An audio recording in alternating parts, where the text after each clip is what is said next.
Yo, what's going on everybody? Xanthos Vice here. We are finally back with some more Punishing Grey Raven. Hope you guys have a great day so far. Where we last left off, we continue with the whole situation going on in Kowloon, trying to evacuate the people and seeing what we can do to end these hetero creatures. But all of a sudden, even with Lady Chu somewhat supporting us, she gets taken out by Duhang, I think it was again. And now we're actually working together with Villiers, one of the people from that other organization we saw a bit of earlier, to actually try to quell the situation. So we're going to continue more with that. Hopefully, I should most likely be able to be done with this by the end of this stream. And then we can move on to the extra chapter that I need to do before we move on to the main story. So yeah, let's go ahead and continue off here. Yeah, because we're 2/3 of the way done. We're at section 18 now. Undying Light. Yeah, because it's that Lady Chu is still alive, but we're kind of going through the memories of Lady Chu, I guess, to give us a bit more context. Because to be fair, the Watanabe one really gives us a lot more context into like how Babylonia ended up in the current state, knowing a bit more about the Kurano group and what the Forsaken was really all about. So I guess this was more about the Kowloon Commerce Group. Time is the father of truth and history.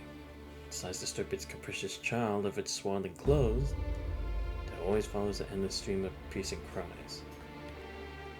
As Chu sifts through these historical swaddles, she stumbles upon a story that would never appear in Kowloon's official records, leading her into uncharted territories.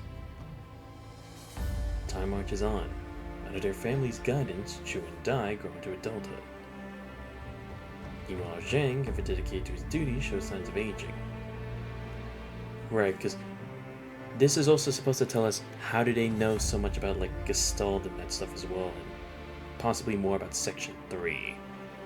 Because this is where their father was offered a chance to work on that project, I think, for Project Eden. The people of Kowloon also note this transformation. Under the stewardship of the Kowloon Chamber of Commerce, the city has flourished and gained every respect in this era of peace. But the more Chu observes, the less she understands. Xing pats his shoulder, pulling Chu out of deep thought. It's the heart of the radio telescope array, nestled deep in the mountains far from the bustling lights of Kowloon City. Even from this distance, the city's never-ending glow is visible. Unlike the perpetual motion of the city, this place holds the solemn quietude of a graveyard that leads to the stars. Calling you at this hour, you don't blame me, do you? No, accompanying father is what I should do. I feel the years creeping up on me, Chu. Memories don't seem as sharp as they used to be. But there's one thing I can never forget. It's right here that I first met your mother. Is that so? Not here at the main array, but the observation post of Array 57. I remember it vividly. Back then, the astronomical array had just been completed. The Kowloon crew and I came for a visit and we ended up at Array 57. It was that day. I never heard you talk about this before. Yes, well, she left us when you were too young to remember anything. If only she could see what Kowloon has become today. Are you blaming Dai? I read in the family records that mother was in danger during his birth. Right, yeah. Who would you think then, Chu? No, I don't blame Dai. He's my child, just as much as you and Yin are. Time has dulled the sharp edges of his grief. Perhaps the responsibilities of leading Kowloon for the spaces where pain once resided. Some things simply happen as they do. Feelings cannot be derived from the outcomes. I see. Do I really understand? What kind of feelings is father talking about? June, we are father and daughter. Father and daughter? But in my heart, it feels like there's a visible wall between me and father. Father.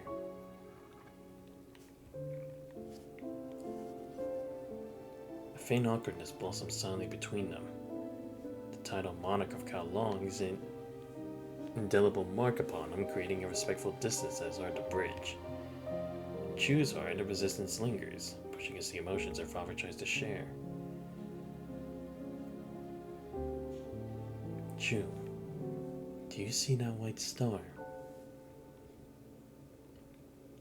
Are you referring to the North Star? Yes, the North Star, oh, my bad. It shows the wrong person. Yes, the North Star. Wherever what is now the North Star.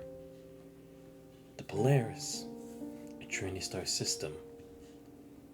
Hundreds of years ago, our ancestors used it to navigate vast oceans and explore the world.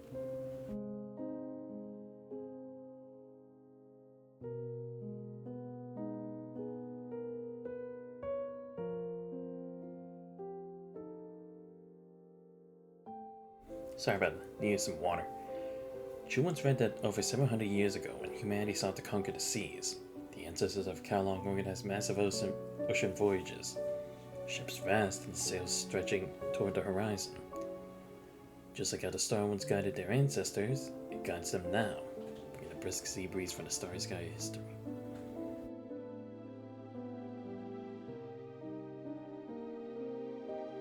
Among these stars, only one shines the brightest. It stands far too distant from the others. It's 430 light years away. Such a vast distance, isn't it? It burns alone out there, a solitary beacon, so that we on Earth can see it. Shining radiantly from afar, it leads the way for us here on Earth.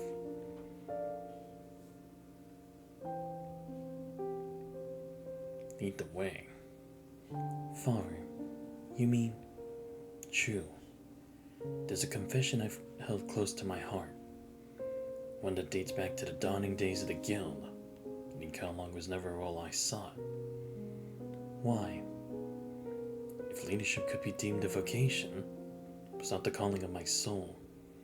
Instead, I yearned to explore, to venture deep into the galaxy, to leave my name among the stars. The universe is actually small, Chu. The nearest star, Proxima Centauri, is only 4 light years away. In contrast, this world is too vast for us to bridge its gaps. So that's why you've been pushing for the aerospace city in the far north, in this astronomical array. Far more than that. In this era, there's no competition, no fear. Everyone now cherishes their hard-won peace and prosperity, shedding the arduous journeys into the unknown. Civilization itself is eroding our potential to reach the stars. So making such decisions isn't easy. Pushing forward requires great courage. It's not just about the aerospace city or this array. I believe artificial intelligence will soon play a crucial role in our future. So you approved that project at the Fuji Research Institute, didn't you? And much more. Our people, their basic needs, their welfare. These are the foundations for Kowloon's future. As the ruler of Kowloon, I must lay a solid foundation and provide signposts for our path forward. Because my people chose me to lead.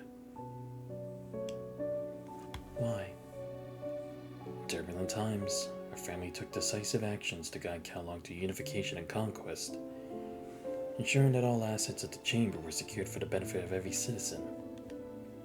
The Kowloon crew supports us in implementing our decisions, and we are accountable to all of Kowloon.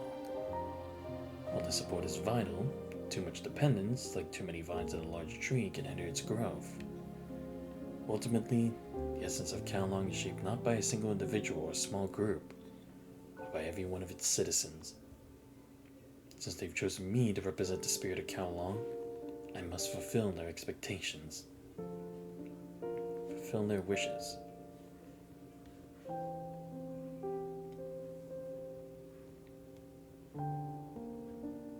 Will you fulfill their wishes? Zhang's response carries a plea, subtle entreaty, laden with deeper unspoken hopes. At the moment, Chu cannot fully grasp the breadth of his aspirations. The man who steers Kowloon is also a father with simple, profound desires for his children. I believe Yin, Dai, and I will fulfill the family's mission. Her reply is immediate, resolute.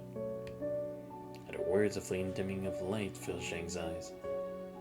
It's as if time rewinds to a distant afternoon 18 years prior. A child sitting on the ground picked up an ancient tome without tears or hesitation. Zhang felt an inexorable pull of destiny. To him, she was always his beloved daughter, never merely a successor to the Chamber's leadership. He favors her more than his eldest son Yin and second son Dai, but never neglects his sons. He's watched her grow, flourish under excellent tutelage, enjoy childhood filled with joy. Yet he knows he cannot shield her from the obligations of their lineage. He just wants her to live a life true to her own wishes and heart, to live peacefully. This is his only wish as a father, beyond being the vessel carrying Kaolong's myriad aspects. Of course, Chu. I believe you all can do it.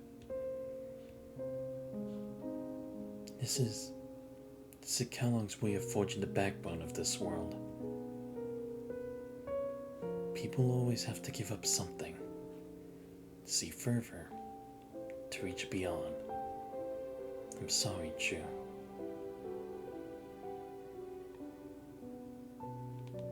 The wish I had for you, True, it never came true. Those stars, they travel light years across the empty, lonely universe just to cast a fleeting glance at Earth. It's just that the weight of reality and gravity are far too heavy.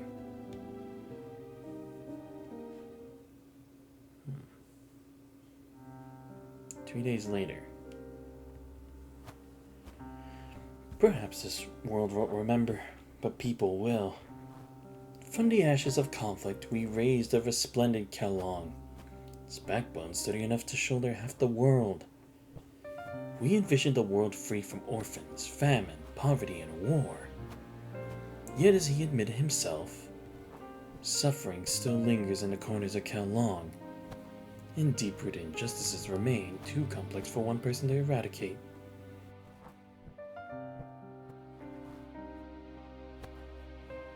Perhaps he could never achieve the ideal of true fairness driven by advanced productivity, nor ensure every Kaolong citizen could truly enjoy the resources they deserve. But at least he tried. Even today, as we look around the world, people of Kaolong are still the closest to that ideal. If laws and regulations are the arches of our societal dome, then it's the overflowing hope and the vision for the future that formed the keystone, holding everything together. He was the one who set the keystone for the future of Kaolong and the world beyond. He was the most visionary and greatest statesman of our time. Future generations, as they stride toward that ideal, might not remember his name, but they will surely shed tears of gratitude for the world he built. In the end, I'm unable to leave a brighter future for Kaolong in this world. Sorry. That's the last sentence in his will.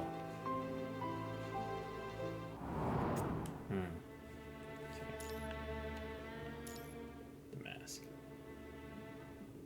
She found herself at the center of a vast network, emerging as a solitary leader. She banished her brother, who had plotted a rebellion, and watched her other brother, indifferent to politics, depart for the Science Council.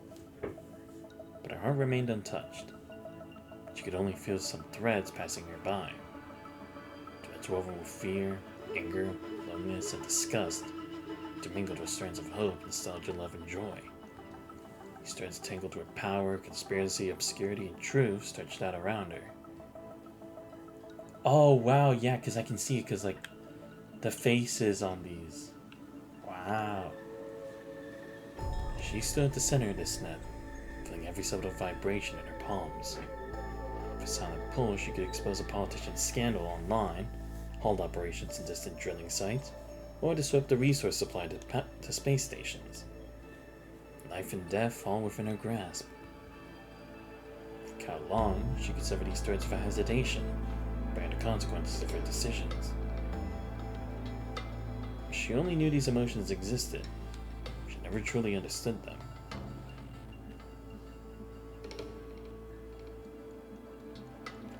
The Science Council. Yes, it seems to be the Ethics Committee. Oh, wow, okay. Right, yeah, because Moyuan would still be here by now. Or actually, she would have started by now. Hengji, what's going on? The Ethics Committee. They come unannounced? There's been no diplomatic notice at Chaofeng. It looks like you were out of the loop as well. My informant in the Science Council mentioned that the Ethics Committee cut down a large number of scholars conducting illegal experiments earlier this year. Could this visit be related to that incident? It's possible. Should we prepare to respond? If we don't handle this well, it might affect our current cooperation. We seem quite focused on these matters now. It's inevitable. Ever since Jin Yuan's passing, things at Fuji have been a bit of a mess. I see.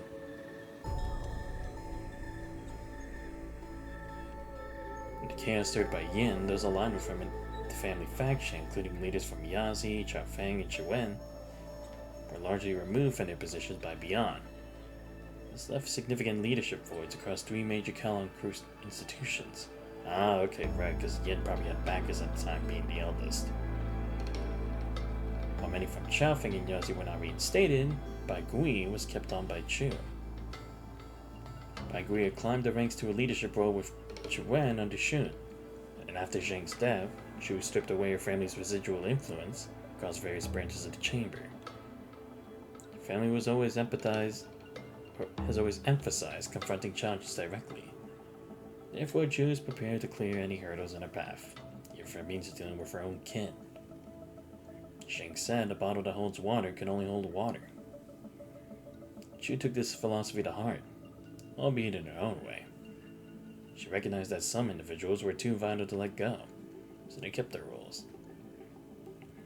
Kalong and the Chamber of Commerce still need Bai Gui's adeptness at managing its complex financial systems. Not only in Chuen, but all across the board. Chu held on to many of Shun's picks for the Kowloon crew. His specialized knowledge was essential for border security and managing construction projects. Even though Chu had shifted the family dynamic, she didn't completely wipe out all remnants of her family's former influence. Sorting out the clear from the murky is never merely about drawing lines. They wouldn't have delved into that scandal without Dominic's green light, and Dominic isn't naive enough to think that we can catch on. So the conclusion's obvious. We don't need to intervene. Let them dig as much as they want.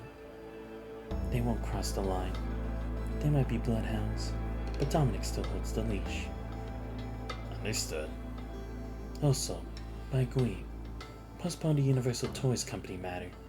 This issue takes precedence over that deal. Hengji, go to Don Hao and bring that researcher, and take Don Hao along as well. Prepare the itinerary. We're going to the Science Council.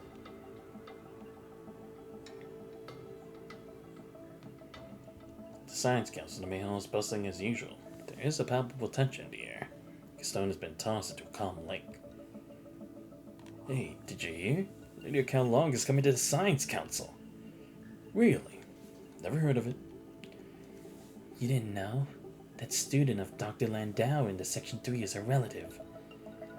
It's all these dirty political games always shoving people with connections at us. Disgusting. And there's someone who barely spent 3 days as a D-level researcher before she was suddenly promoted to deputy director. All thanks to having a powerful mom. She even had the capability. She's always fixated on her tiny gains. If her mom was the president of the world government, would she also get to be an emperor or something? People are listening. Well, Kowloon does fund us quite a bit, but still, nepotism is unacceptable. Are you talking about someone named Villiers? That name doesn't sound like a Kowloon native. Nowadays, giving yourself an exotic name isn't that strange, right? Aren't you called Kurigohan? Stop! Why do you have to bring up my alias online? But that Villiers guy, he's okay. He must have some real talent. Otherwise, Mr. Landau wouldn't have taken him as a student. Even Mr. Louvet from our division speaks highly of him. Hey, look over there. Is that him?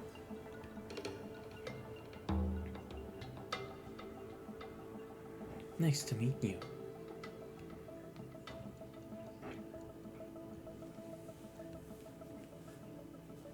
Ahem. Excuse me. I confirm you are the leader of the Kalong Chamber of Commerce. Yes, I am. A pleasure to meet you. I am Louve. Given your unexpected arrival, the chief has sent Villiers and myself to receive you. I've already notified the chief about the matter. The council's preparing, I presume? Sure. The chief is waiting in the Ethics Committee office. Villiers will escort you there. In your role? I apologize for not being able to stay, but our work demands urgency and waits for no one. Understood. Then I'll take my leave. Lead the way.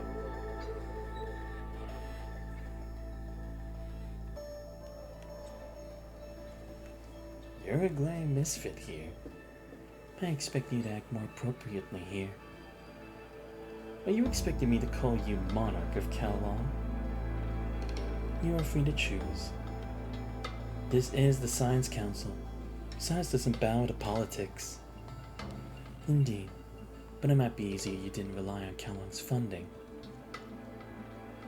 Dominic has requested your presence at this joint interrogation.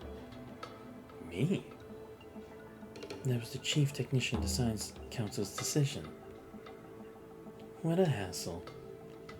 I've heard that Gestalt's research is complete and ready for application. So what? As I said, you are free to choose. Theories untested and knowledge unproven are merely empty words. You're free to return to Kalong and do whatever you want. I don't need your promises or expectations. Of course, you can also stay with the Science Council, join the ARU, or venture elsewhere. It's your choice. Remember, in Kalong you can do whatever you want.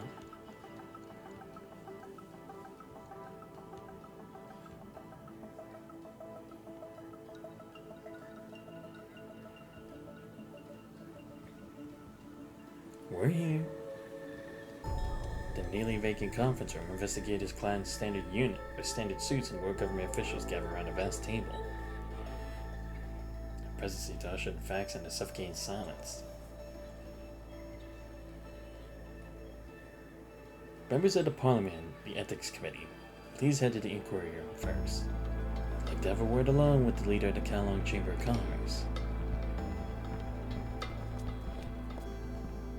Nice to meet you, Miss Chu. Oh, here we go. Right, because she would have needed to meet with the leader of the world government. Man, it's been a while since I've seen Trilly. Still got that suit. Chu seems not to notice him, letting him walk by without acknowledgement. It's the only truly enigmatic figure who chose to remain seen or left in the room. Villiers should leave too. He says nothing, only casting a meaningful glance toward the shadowed end of the conference room before turning to leave. Villiers always despised history. Even during his assessments at the Swanee, history was a subject he endured only grudgingly. I never recalled that centuries ago it was common for groups to be sealed in a room, door locked until they could deliver a result that could change the world. Because those people often shared a common belief.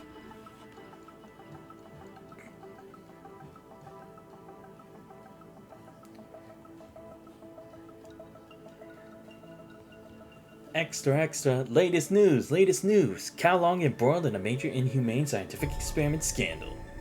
Is this a distortion of human nature or a collapse of morality? Why were Kalong officials completely unaware?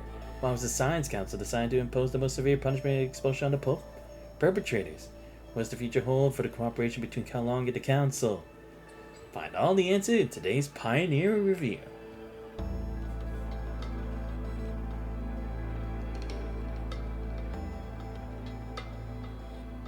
Scandal rocks Kalong. Inhumane experiments uncovered.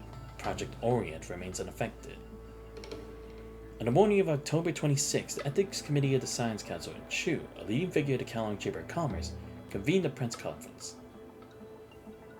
They announced the findings of the investigation into illegal human experiments conducted within Kowloon over the past few years. Oh, right, yeah, because Asimov was talking about that there was some illegal inhumane experiments going on.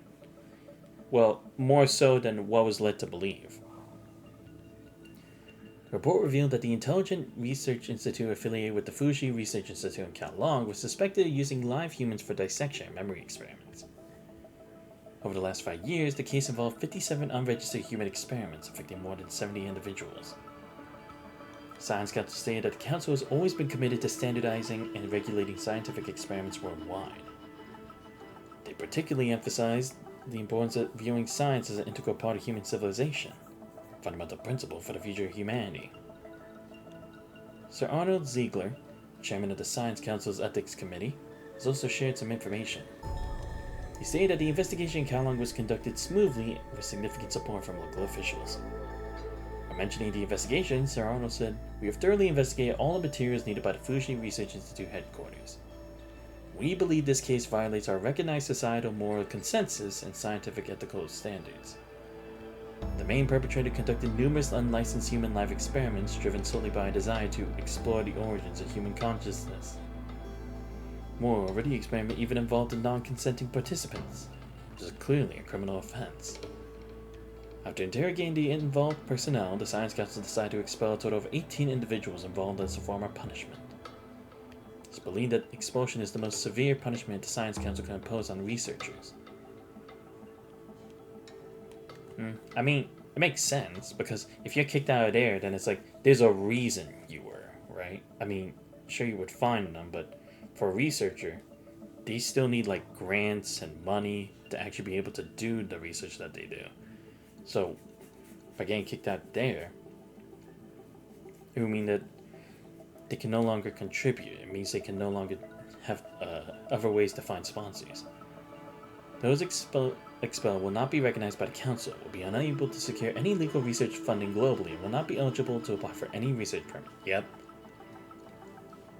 Basically end their career. Fortunately, despite the prolonged duration of the case, it did not cause widespread damage. However, it remains a profoundly egregious breach of legal and ethical standards, serving as a wake-up call for us, said Sir Arnold. Chu, the current leader of the Kowloon Chamber of Commerce, bowed an apology, saying, "This tragedy indeed stems from inadequate supervision by Kowloon. I take full responsibility for this failure and will personally oversee the follow-up arrangements. We will only reopen the Institute after thorough inspections. In the future, Kowloon will enhance the scrutiny of scientific ethics and take proactive responsibility. We'll also strengthen our ties with the Science Council to create a win-win situation for the world's top scientific forces." At the end of the press conference, Dr. Wesley Casimir, Deputy Director of the Science Council's Development Division Section 1, announced on behalf of Chief Technician Dominic, who was absent. He announced that the Science Council will maintain a long-term close cooperation with Kowloon. This partnership will not be affected by recent events. The Science Council and the world government are also considering entrusting Kowloon with the feasibility verification of Project Eden. Our chief believes that despite some flaws, Kowloon's research and development capabilities remain among the best in the world. Deepening our cooperation with Kowloon aligns with the next phase of the Science Council's goals, said Dr. Wesley. Project Orient, aimed at deep space exploration, is expected to be finalized by the end of the year after review by the World United Government. The launch mission for this plan will be carried out by the Tsiolkovsky Launch Center in Kowloon, the most advanced aerospace facility on the ground. A comprehensive investigation report from the Science Council's Ethics Committee and a statement from the Fuji Research Institute will be jointly released in the coming days.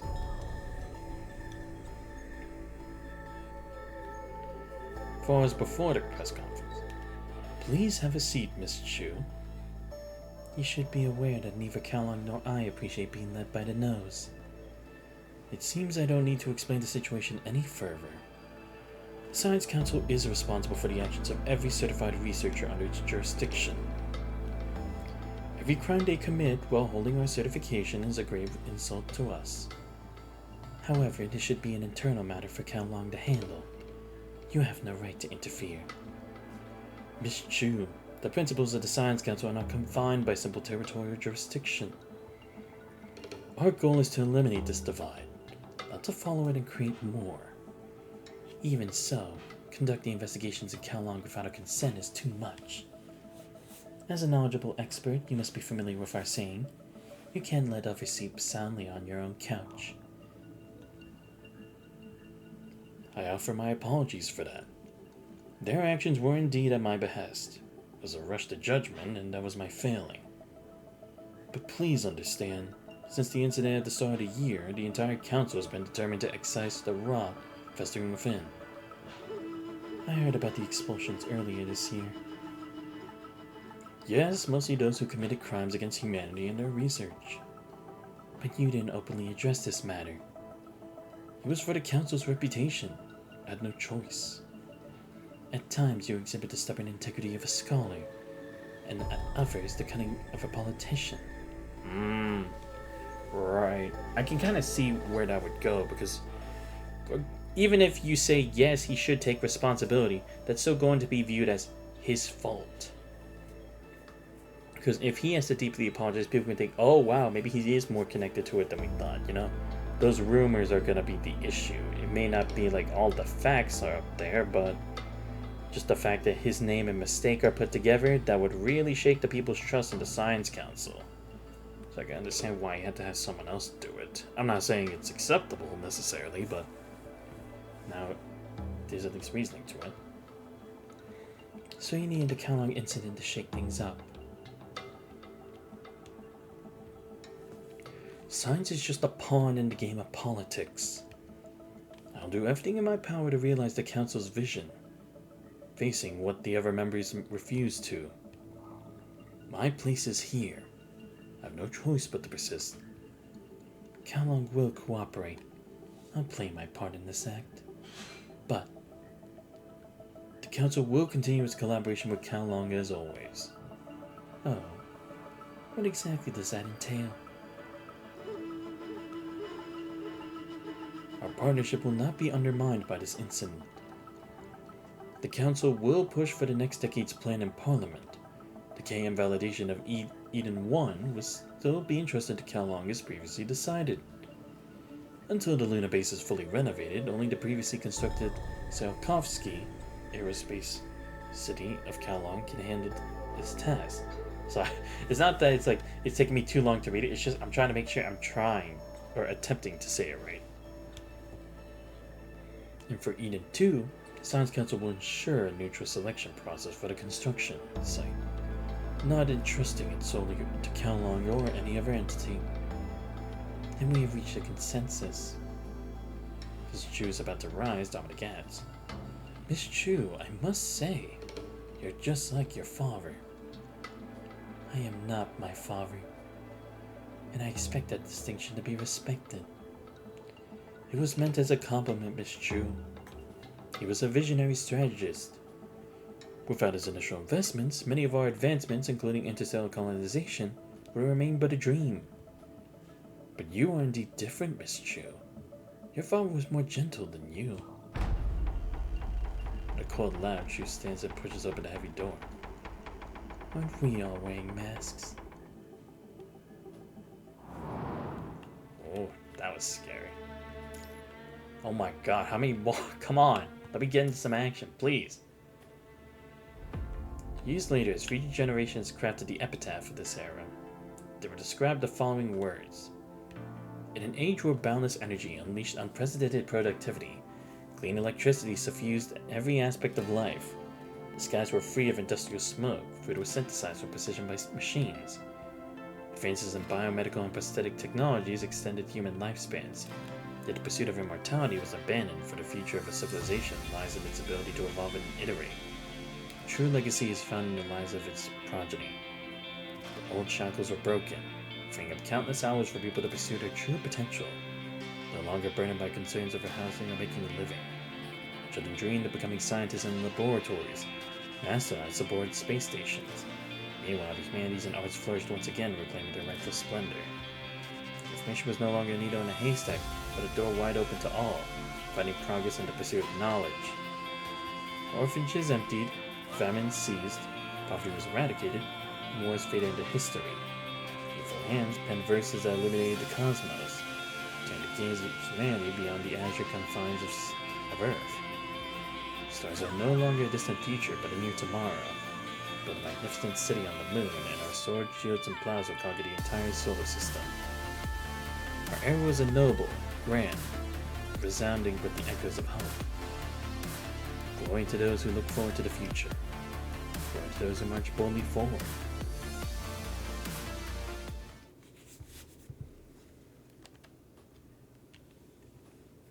Just as the present was once envisioned from the past, humans on Earth will not only resonate with nearby satellites, but also with the vast, boundless universe. Gazing at the slowly spinning blue planet outside the window, Chu recalls this line she once read. It was her first time looking back at Earth from such a position. Next moment, her reverie is interrupted by a hand reaching out in front of her. The white the uniform marks it belonged to a man as a member of the space station's crew. Sometimes I can just sit here and watch this scene all day without getting bored. Nice to meet you, Lady Chu. I'm Huihuan. Or Huihan. And you are? I was dispatched from Kowloon to the Science Council's Aerospace Center back when Lord Zheng was in charge. Decades have flown by, and now with the world government established, it's just like a blink of the eye. I served as commander for over 10 years. I stepped down to be a regular operator. Impressive. Have you always lived on the International Space Station? I occasionally go down with the transport pods, but I prefer it up here. Compared to Kowloon and the ground, this feels more like home. Down there, I often feel squeezed, overwhelmed by the crowds. Here, I float through the spaceport or wander to lunar construction sites. It's strange. Space is where I find my peace. Perhaps it's the freedom.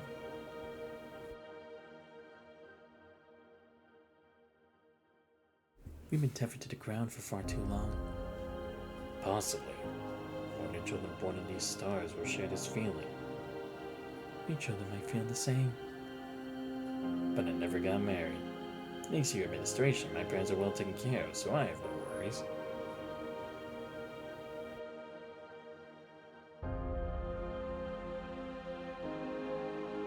That's why I'm so free. By the way, I heard Kowloon is now into robotics and androids. Seems like you still care about your hometown. I keep up with the news. I see products from Universal Toy here on the station too. That's... Lady Chu, docking operations with the lunar base are nearly finished. Today marks the assembly of the multifunctional orbital satellite network. Armored mining corps and the world government's military both spearheading the lunar base project, and provided numerous leaders from the to the International Space Station for the inauguration. Not only Chu, but also the chief of the ARU, representatives of the Transatlantic Economic Community and Academic Commercial Alliance, and key figures for the world government, including President Trillid, are all gathered here. Serve as the central command hub, the International Space Station has descended to its lowest orbit. After adjusting the positions of 240 orbital satellites, it's ascended to the geostationary orbit and then descended once more to settle permanently at an altitude of 25,000 kilometers. This is why the blue planet is filled with the entire window in front of Chu. Understood. Thank you for your hard work. Once the lunar base expansion is complete, the construction of Eden 2 will fully transfer to the lunar base in lunar orbit. That's precisely why we need to finalize the docking via the International Space Station. Suddenly alarms blare. Simultaneously, several uniformed Yazi guards rush to the corners to form a protective circle around Chu, nearly knocking him off balance. We have a situation. Lady Chu, please have these Yazi take you to the safety cabin, and quickly. It's not just you. They're moving all the leaders to a safety cabin as well. I need to check what's going on. The soldier in front of Chu gives a sharp salute with the Kowloon military gesture. Quickly heads deeper into the space station. Let's move. Do you know where the safety cabin is?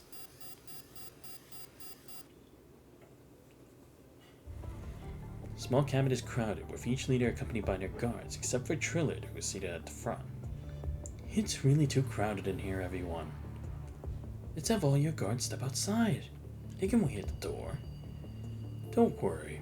In a place like this, it's never just a matter of one or two people getting hurt. But if we face something we can't handle, these few guards won't be enough to save us. Said half jokingly, and upon their leader's nod, the tall and imposing guards started leaving to save the cabin one by one.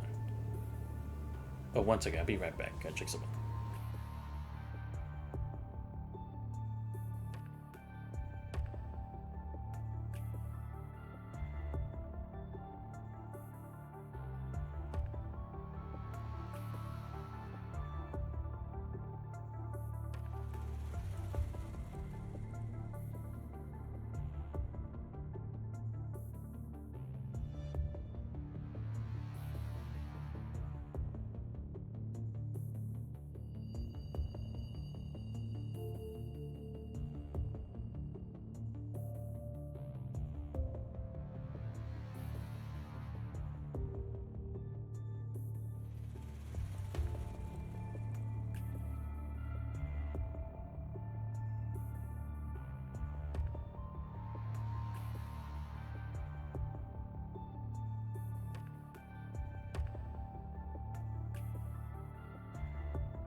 I'm back. How could something go wrong at a time like this? Well, I heard there was an issue with the rocket and satellite launch just now. Perhaps you could explain, Mr. President. Calm down, everyone. I'll connect the signal now.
Call sign Alpha, Sworn Government Space Force Command. As per your request, we have destroyed the illegally orbiting space transport rocket. And there are no life signs detected from the remnants of the opposition. Good. We're preparing for recovery docking. Wait, what? Now preparing to recover and dock with feed satellites 812, 55, and C6. That's impossible. Their status. They're currently in an erratic rolling motion. Let's wait 2 days to assemble new ones on the ground and launch them. We do temporary bridging for now. The Space Force is ordered to complete the launch of Eden today. Colonel Shin, Major Garrison, and Colonel Shernick. You'll be responsible for the docking and maintenance of satellites 8, 12, 55, and C6 in sequence. Roger that. But that's impossible. Nothing is impossible, Commander. What was achieved in the past can certainly be realized now. Never underestimate humanity's power in space. So, the next step for the Space Force Command is docking and recovery. Exactly. It's a highly challenging mission. Damn, how did things get to this point? Just do our best. See the space operation to the Space Force. The real question for us is how we can ensure that we're all moving in the same direction. Shouldn't you have anticipated such an incident? As long as there's a centralized authority like the world government, there will be opposition. It's already too late to bring this topic to the table. You're right. We should always plan for the unexpected. Earlier this year, I spoke with Chief Dominic. The Science Council agreed that we need to focus not just on starship weapons, but also on ground defense systems. Professor Victor should be the one leading this initiative, so we're in good hands. Always using the straightforward and forceful approach. Oh, my bad, wrong one. Could this lead to more conflicts with the opposition? That's why we need a solid strategy. Again, all comes down to interests. In Kowloon, the citizens never resisted the Chamber of Commerce. Similarly, outside of Kowloon, there are no Kowloon citizens among those opposing the world government. Punish those who disrupt peace and reward those who seek unity. Pay enmity, or justice, and reward of virtue.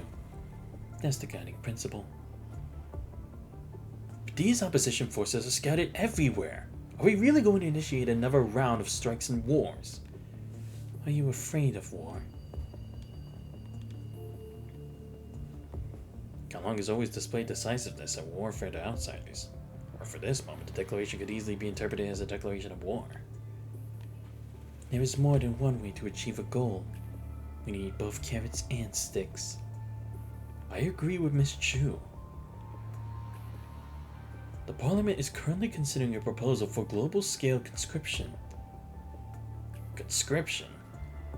That sounds like a significant expense. You could think of it that way. What do you mean? The proposal is still a draft. Nothing's finalized yet, and it's likely to take a few years to implement. We plan to fund the recruitment of retired military personnel and other armed forces globally to gradually weaken the active opposition. So they can't take too many of their personnel to learn their secrets or stuff. After all, not everyone has unwavering beliefs. Yeah, that's fair. For the right price, people will do stuff that they might not be proud of. Initially, we will train them to military standards, but they won't be directly integrated into the regular forces. Instead, we'll create a training buffer under military oversight. Those who fail basic training won't cause much trouble at their return to their hometowns under the Gestalt's law enforcement. Those who pass and meet the military standards will be integrated into a regular army or other branches. For those who don't, with the support of the world government, they'll be offered as mercenaries to those in need, and the government will collect a significant fee. The world government will largely stay out of it, except for one rule. Private employees must purchase weapons through approved channels when hiring these mercenaries.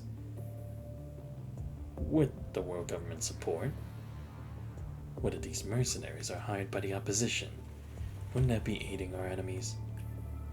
Whether they are opposition forces or private employers, how they utilize the mercenaries is up to them. But if they cross the line, they will face the Science Council's sticks instead of the world government's carrots. At this point, Chu had been deliberately ignoring Trillian, briefly glanced in his direction, her eyes catching a glimmer of light. The first time Chu heard the name Triller, their father was still alive. Back then, he was just a young man. Today, he's the president of the world government's parliament. Chu had always harbored skepticism toward this man who called himself a humble tool for human unity. In her eyes, his grand vision of ultimate unity was nothing more than a pipe dream. But she never imagined this man would have such a decisive side. True, because that's the same thing too, is like, we all thought he was just simply too idealistic. Not that it's a bad thing necessarily, but that's like, the world's never going to be nice to those kinds of people. That's just how it be. But we saw that the man could make the calls when he needs to. He knew what the risk would be. By breaking down the opposition's active forces, we can also make better use of reserve armies around the world. Our initial calculations show that the actual cost is surprisingly low, less than 30% of the potential gains. To carry out this plan, we need more than the Parliament's incentives. The Science Council's arsenal will serve as a necessary deterrent. I've heard they're even developing giant robots. Kellogg supports this proposal, because only those who understand human nature and reality can propose such a bill. Recruiting under the guise of the world government is just a front. Like Chu said, it all comes down to interests. Maintaining the operations of the world government and its parliament, funding the growing space military expenses, necessary peacekeeping, providing public services, and handling countless other details. All these require a lot of money. Relying only on voluntary financial contributions from countries just isn't enough. The recruitment and mercenary strategy can neutralize active opponents of the world government, organize and educate unstable elements within society, and help dispose or sell off military surplus left from the Great Depression. Wow. The most clever and realistic aspect of this plan is that the world government doesn't need to concern itself with its whereabouts of the mercenaries who are incorporated within the military. It should look to demand higher fees for the wealthy and turn a blind eye to the opposition. These mercenaries would be the fertilizer spread by the world government, reaching both the legitimate and illegitimate sides of society. So they would have more control. Those who can afford to hire these mercenaries clearly control substantial resources. As long as the resource inequality exists, conflict persists. So they will hire private soldiers to protect their possessions. It's in human nature to plunder what they see and claim what they find. When the conflicts begin, the world government can simply sit back and watch. But when they start reaching the world government's territory, time for the government to step in and harvest the gains for the chaos they've nurtured. At the end of the day, all the money eventually ends up in the world government's coffers. Thank you, Miss Chu. Chu has seen too many times how the bystander reaps the benefits while the fighters lose out. Setting up and executing such schemes might not cost the planners much in tangible terms. Their main challenges are moral and ethical backlash. But with one condition. Do not sell the world's government's mercenaries to Kowloon. This is still a draft, of course. His ambitions and will undoubtedly require further scrutiny from the Parliament. But let's not forget, all this is in the pursuit of the united humanity under the auspices of the world government. With Kowloon now on board, what are your thoughts, everyone?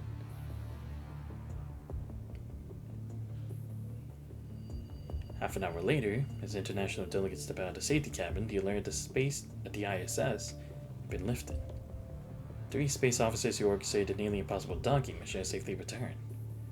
Let's go. We should thank the soldiers who accomplished this impossible task. Shouldn't we? They saved Project Eden. Punish those who disrupt peace and reward those who seek unity. Repay enmity with justice and reward with virtue. That's the guiding principle. And they've also helped preserve the world government. Wouldn't you agree, President Trillin?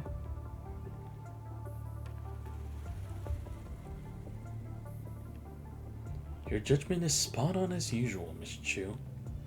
Since there's a cost, then surely compensation is due.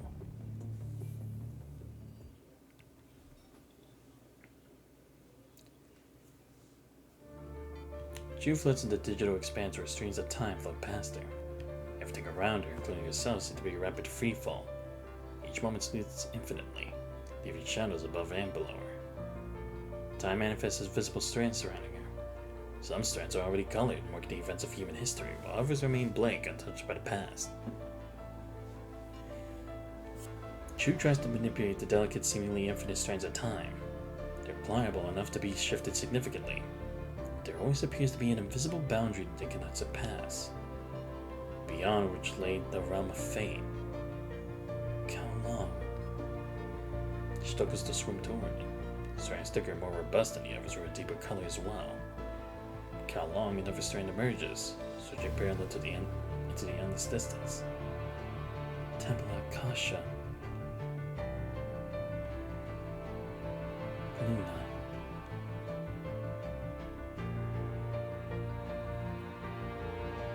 Until a certain moment, the colors of Kowloon and Tabula Kasha suddenly dim, followed by endless blankness. The colors of history end there. History and civilization have no eternity. There are too many variables here. Even Huashu and Tabula Kasha cannot predict the future accurately. According to Huashu's calculations, it is only through my death that Kowloon civilization endures. And I am already dead. Tabula Kasha isn't here the place for the dead. No, Chu. Tabula Kasha harbors no living souls. It is not a sanctuary for the deceased. Death is simply death. Stark reality that brings true liberation. There is no designated realm for the dead. Death claims us and strips away all vestiges of life. As life leaves us, death fills us. Information is the same, Chu. Death cannot be deceived. We can only respect it. This isn't the afterlife, Chu. No such place exists.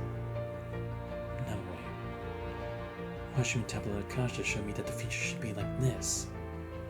Time is not to be tampered with. The future remains a mystery. The future. Mystery. Wait. Washu. Tabula Akasha. History and civilization. They hold no eternity. Nor does sovereignty. Oh, this is that presence that we felt before. What happened to my people? They are merely necessary sacrifices for greatness. Who are you? I am death. I am your executioner. I am the emperor of all mechanoids. Well, finally we're getting somewhere. Oh, I actually get to use it. Nice. The fabric of time and space entwined, making the future, past, meaningless. When their whispers reach your ears, the entire world, hell, will unfold before you, me.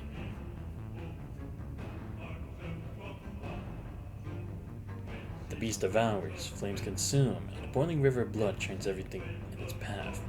Against the sky, neither day or night, makes it impossible to discern where the sun sets. Cries for help echo from all directions, only to dissipate futilely in the force of death. This place is... Oh, is this like the future? Supposedly? Before you can fully grasp the scene, blindly flash nearly blinds you. Right after, a deafening explosion and a wave of heat follow. Scorching wind almost bakes you dry, turning you into a trench-like crater. Only then do you realize you're on a real battlefield.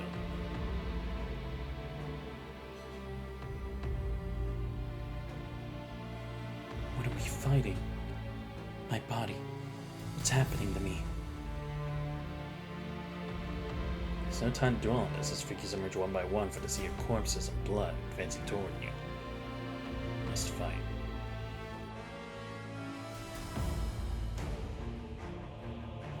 I need a weapon. You're holding a sword.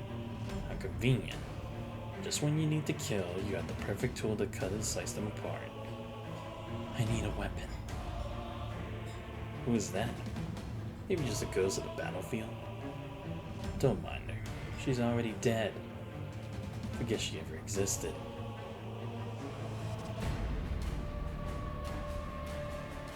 The sword. What is it? Good. Just like that, you swing the sword and decapitate a head.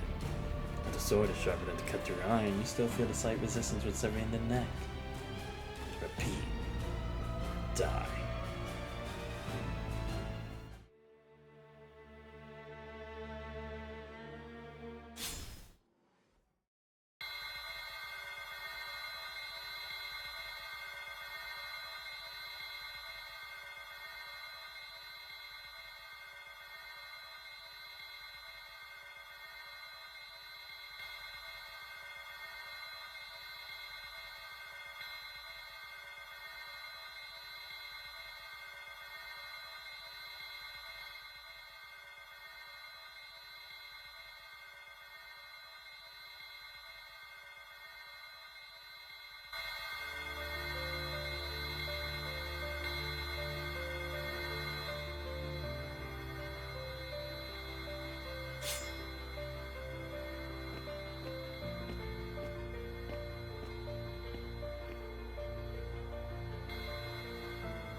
The winds of sorrow, smoke of regret. Names like grace could hardly be recognized like dust on the mountain, while triumphs and glories fade over time.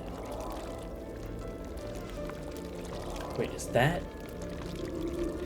What in the hell is Cloud doing? ホロー？何故ここに？ホロー衆をねぎらおうとご飯を作っていました。局様もぜひご一緒しませんか？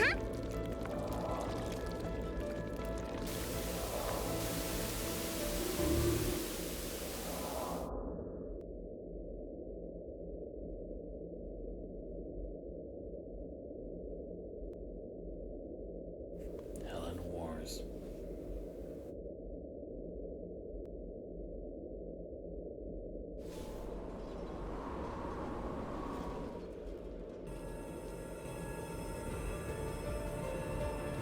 Who are you? Ashes.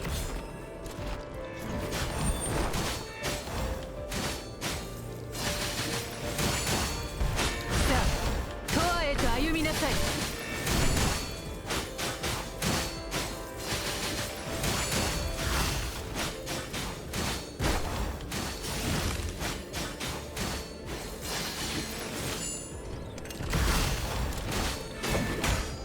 小賢しい。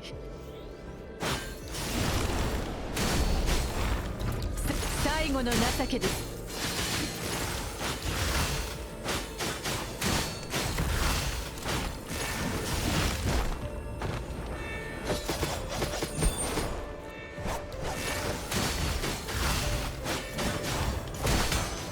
小賢しい。哀れで無駄なあがきよ。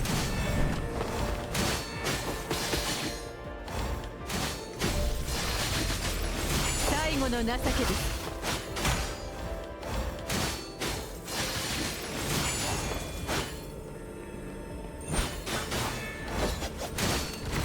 哀れで無駄な最後の情けです。さあ、永遠へと歩みなさい。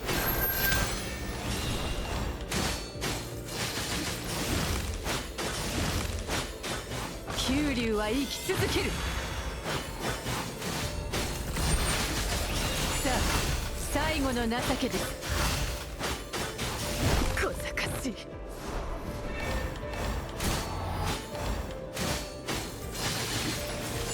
さあ、永遠へと歩みなさい。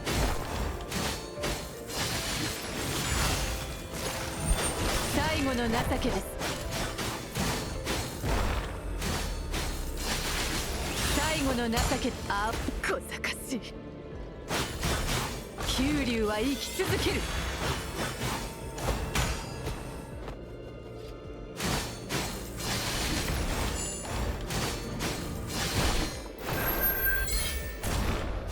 哀れで無駄な最後の情けです。九竜は生き続ける。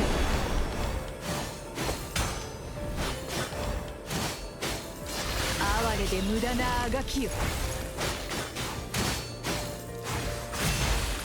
生死の輪廻よ、冠をまとえ。生死競争、安寧の時。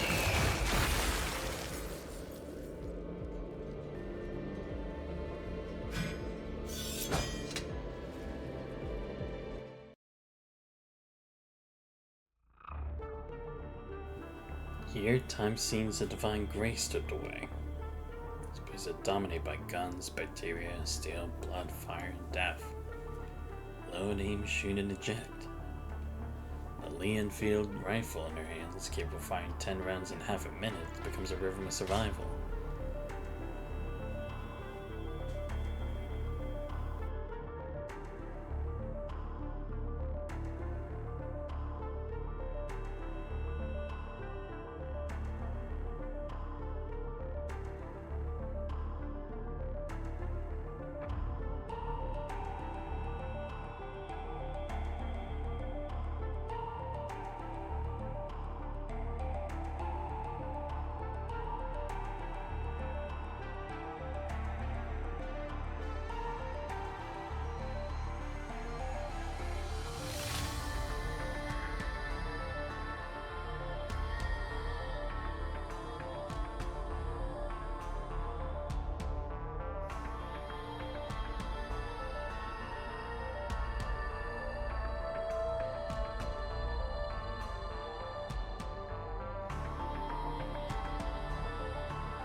My bad. I just wanted to take a bit of a break from reading, considering I had to do a whole lot at the beginning.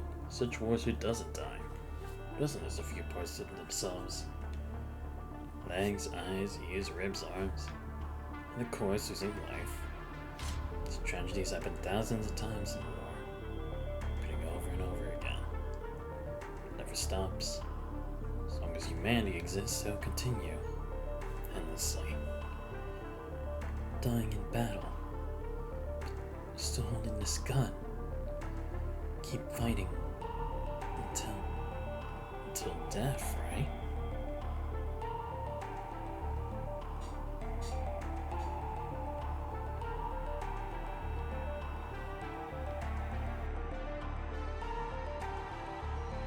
Look at how happy those are rushing to war. Overjoyed, soldiers rush toward the blinding explosion, ignoring the searing pain in their eyes. An explosion of this magnitude. Retreat, quickly, or you'll die. Who are you to order them around? You're just a mere number in this war. An endless number. A wind laden with high energy particles sweeps across the battlefield. It peels off the skin, burns the fat, dismantles the muscles, ties both the organs, and crushes the bones. Anyone who reaches the sea of corpses and blood, the soldiers are nowhere to be seen. It might be part of the scene now, claimed by the war itself. I know, it's a part of war, a price that must be paid. I shouldn't be so sentimental. Yet, something still urges my heart. Makes my hands search the ground, filling my nails with blood and dirt. Filling them. Compels me to search and dig despite the futility. Time becomes indistinct. All that remains are bodies melded with metal. As war leaves in its wake. I couldn't save anyone. Only watch as a wild blaze of fire and smoke licked the sky, scorching wind swaying my skin.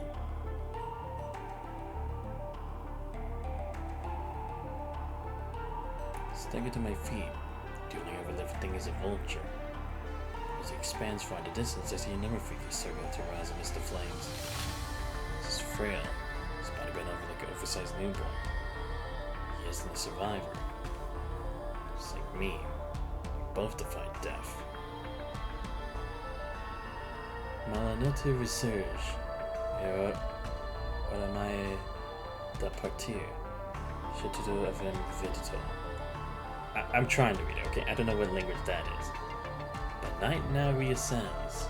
It is time for parting. All is seen.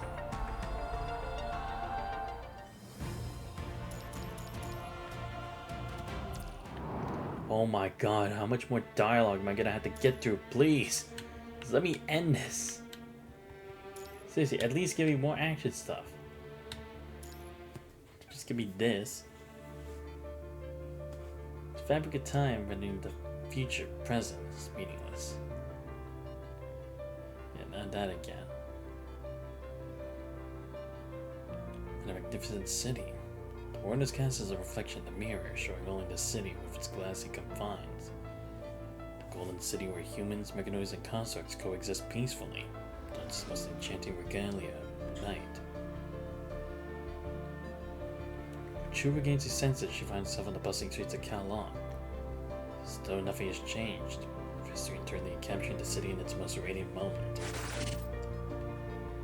A strange figure darts through an alley up across the street. Chu sharply notices the anomaly. You sighed. The street is too crowded. By the time Chu navigates through the throng to the mouth of the alley, the figure with the pulsing green glow has vanished. In its place stands a woman in her 20s.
put it simply, from the moment you were uploaded, you've been inside the Double Akasha. This sector is still safe. Azhu moved us here temporarily. However, we don't know when we might have to move again. So that's how it was. So don't here don't leave without permission. Azhu will relocate you again when necessary. No, Lady Chu. You can't leave here. Step aside. Well, Joshi, you need to explain things properly. If Chu doesn't fully understand the situation yet. Continue. Well, how should I put it? Washi's orders were to bring you to the safe sector and make sure you stay here. Why? Well, I'm Joshi's husband. I was already 40 when I was transferred to this sector. But look at Joshi. She still appears to be in her 20s, right? That was the age I was when I first met her. So you're saying there's a lot of scrambled data here. Some timestamps are incorrect. Yes, exactly. Then I must leave. There are things I need to do.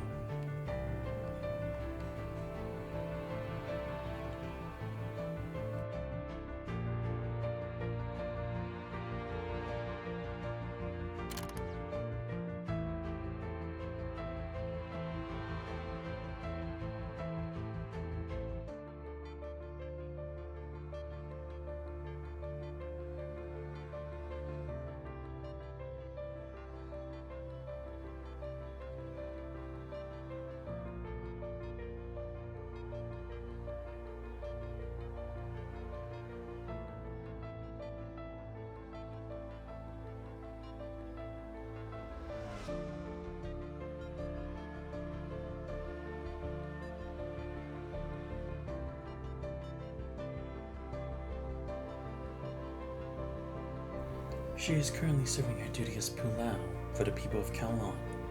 She'll make it through. She knows she can't offer them any answers. She's not even sure the situation is moving toward the future she hoped for if Yoyo can survive this disaster. She has to offer some reassurance. It's a necessary facade. That's good. That's good. Man mutters softly and quickly as if he realizes something pulls his wife sitting at the door back to his side.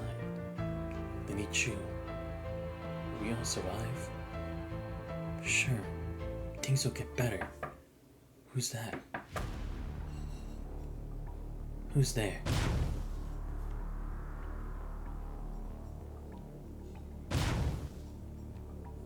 So no response from outside. If it's different from the usual disturbances caused by the punishing virus.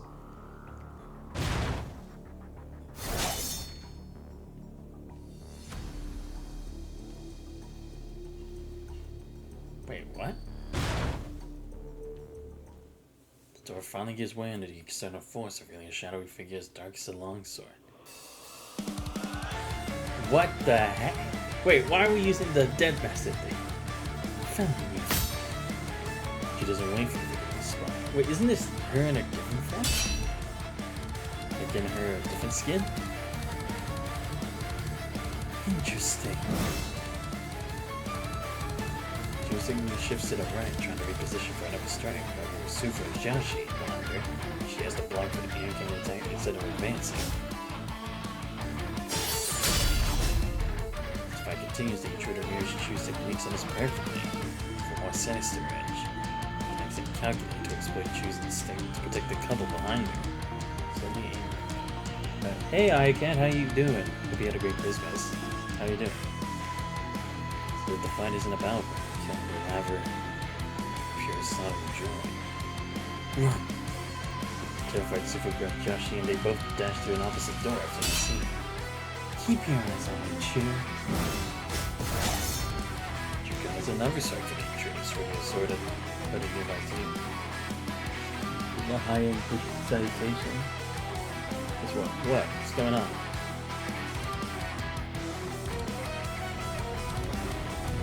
Remember the sometimes they see flames. Why not forget the past and embrace a new life?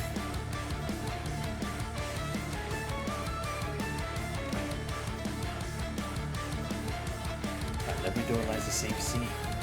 The room layouts, the same furniture, and the same column magical world 3D. Same streets now.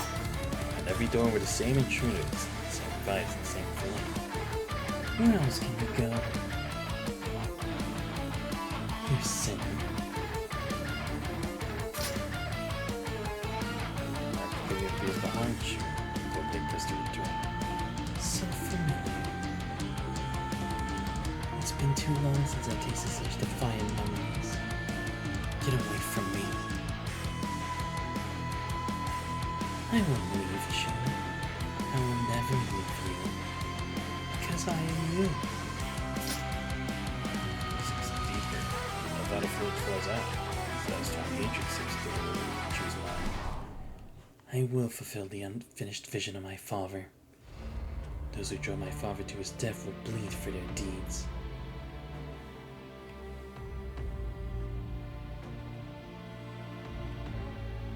Your people are all dead. Now only you remain. Despicable, shameless, and cunning. You kill me. Everything. How long? Aspire back into war. Kelong does not fear war. My favorite anime has changed after 4 years of being one. Really? No trouble. Okay, bye. Alright, see ya, cat. Nice you stop by. It's the monarch of Kelong that will end the war. People of Kelong, hear me. Kelong is in the grip of an unprecedented crisis.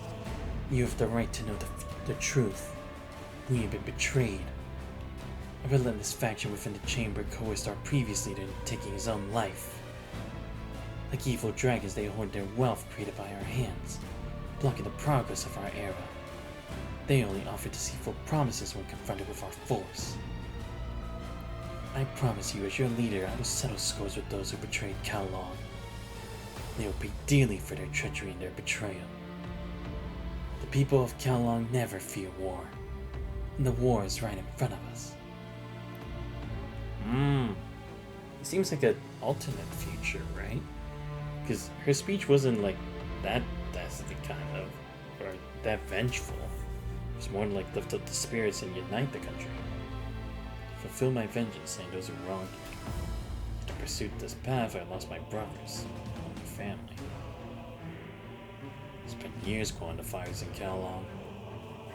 As I stand up the peak as reunited mighty Kelong, hunger stirs deep within my soul. War. With steel and flames, we sweep aside all who dare stand in our way. With bullets and death, we exact retribution on all those who dare betray us. We will build an eternal Kelong, a timeless citadel where our legacy resounds forever. We will craft icy frontiers in the Arctic winds, forging realms of frost that endure beyond the ages. We will climb the coastal defiance of storms born of the Atlantic, covering paths of power during the tempest.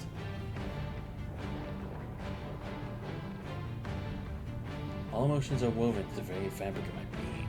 I perceive them, sculpt to my will.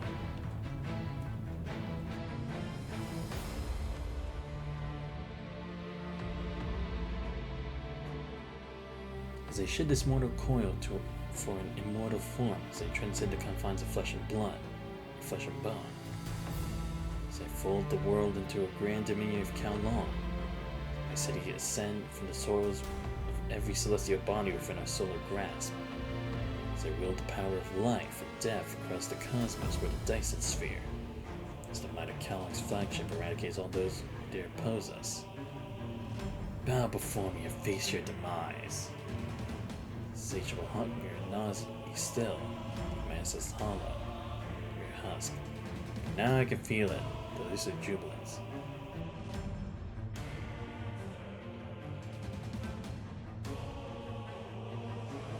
I wiped out the intellect of an entire galactic civilization, drained the star of all its power, and launched the Kelong arc beyond the speed of light, sending to an eternal boundless journey to the farthest reaches of the universe. I extinguished that star, and jubilance filled me. Beneath my throne lies the graveyard of history. palace built on bones and lies, only dwelling in empty stars. Compelled to ensure that what my will Kellogg's permeate and conquer the cosmos, achieving true immortality. Now you see, you maniac. To us, conquest and possession are everything.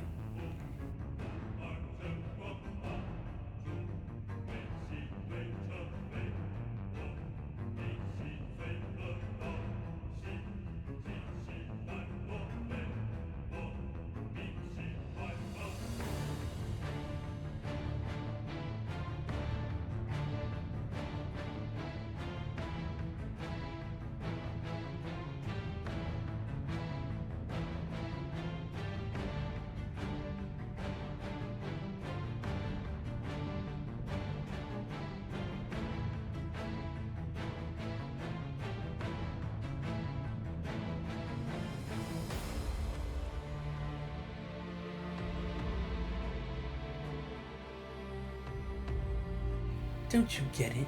You're the one who failed. I sought to forge an eternal Kowloon in this universe.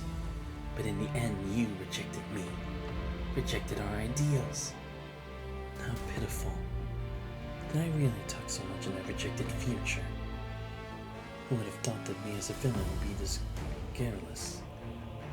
In those cartoons, they never let a villain talk this much.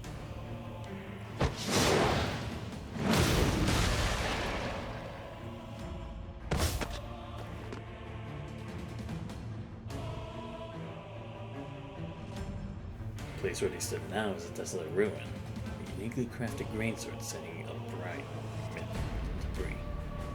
Dragon's Bane.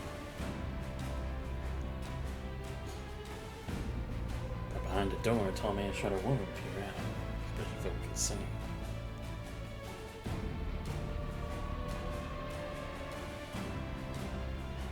Huazhu. Yes, Huazhu. I too was betrayed by Huazhu, and I will take it all back.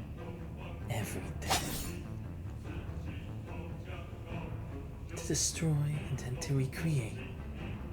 The endlessly replicated ruins of Kowloon, she must use her last act of strength, but her wings are plunged into profound darkness.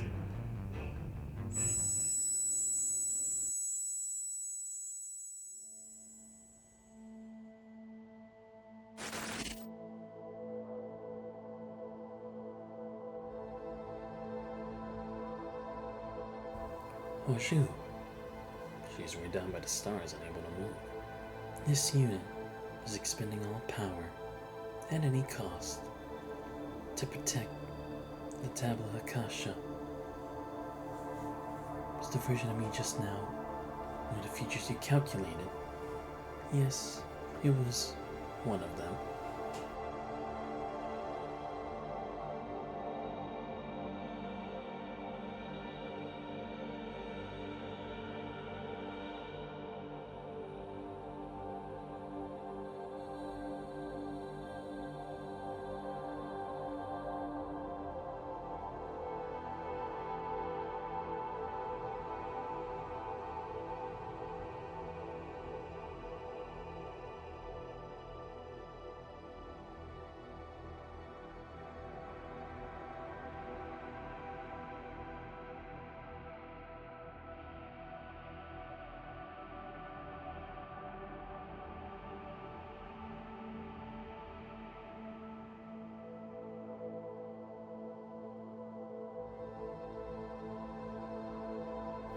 Can the past be rewritten with something that transcends both the speed of light and time? Huazhu, how can humanity survive under such circumstances? All data has been parsed, but no such method exists. Regardless of the method, humanity will only end in destruction. Earth has already experienced 5 mass extinctions. Humanity is merely just a visitor on this age-old planet. According to the consciousness simulation, you already know the answer to this question before asking me. Why ask that? Huazhu, can humanity survive? The future is unknown. That wasn't your answer before.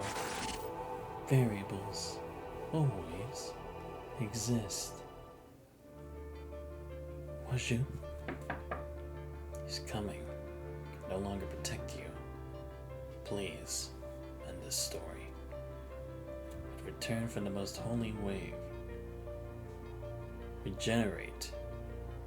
And as new plants renewed with foliage new, pure and made apt for mountains and stars.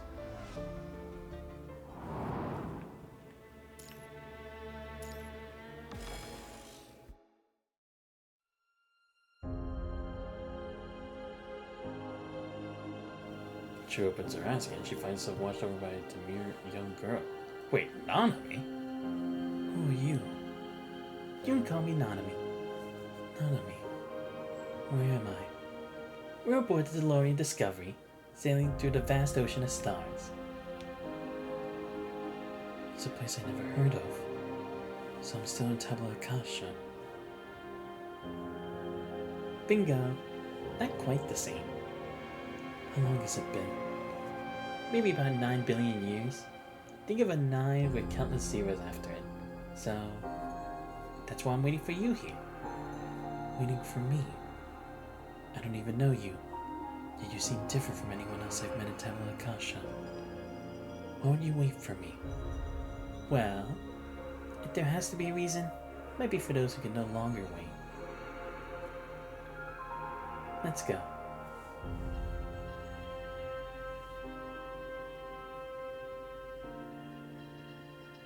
$9 billion years. Has the spaceship been drifting in space all that time? Yep. Since it departed, it's been 9 billion years. But as for what came before, even I don't know. Over these 9 billion years, have humans and a punishing virus survived? I don't know either. Wasn't the ship built by humans? No.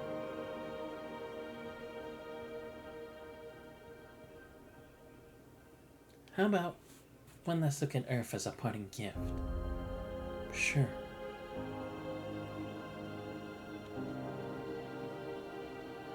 This is the last photo I took of Earth before leaving Endless Heaven. And this spaceship has been traveling for 9 billion years. Considering the lifespan of the Sun, Earth would have ceased to harbor life for some 4 billion years ago, eventually succumbing to that engulfing red giant. We can't avoid the Sun expanding. I'll push Earth to a safe place. As a navigator, I will find a new home for everyone in the universe. I'll succeed, and I believe everyone on Earth can do it too. Wait. But you can react, none of his hands have already plunged into the ever-flowing sea of memories from the library. I place a blurry silhouette emerges from the other side. She make it happen. Who are you? I'm DeLorean Discovery. And one of her possible selves. Your existence stemmed from the calculations of Waju and Tabula Akasha. Indeed it does. But that's not the whole truth. The foresight of the future is exclusive to Waju. Is it Gestalt at work here? But Gestalt is not in Kowloon right now. Think again.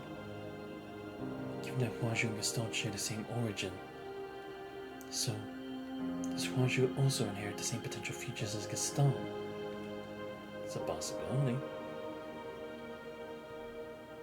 For Gestalt emerged not only humanity's future, but also the future of our kind. Likewise, not just hatred that was born, but also hope. All things have their reasons. Gestalt, Waju, Tabula Akasha, constructs, mechanoids, humans. All these entities are woven together by the same thread. Every disaster that unfolds is not mere coincidence.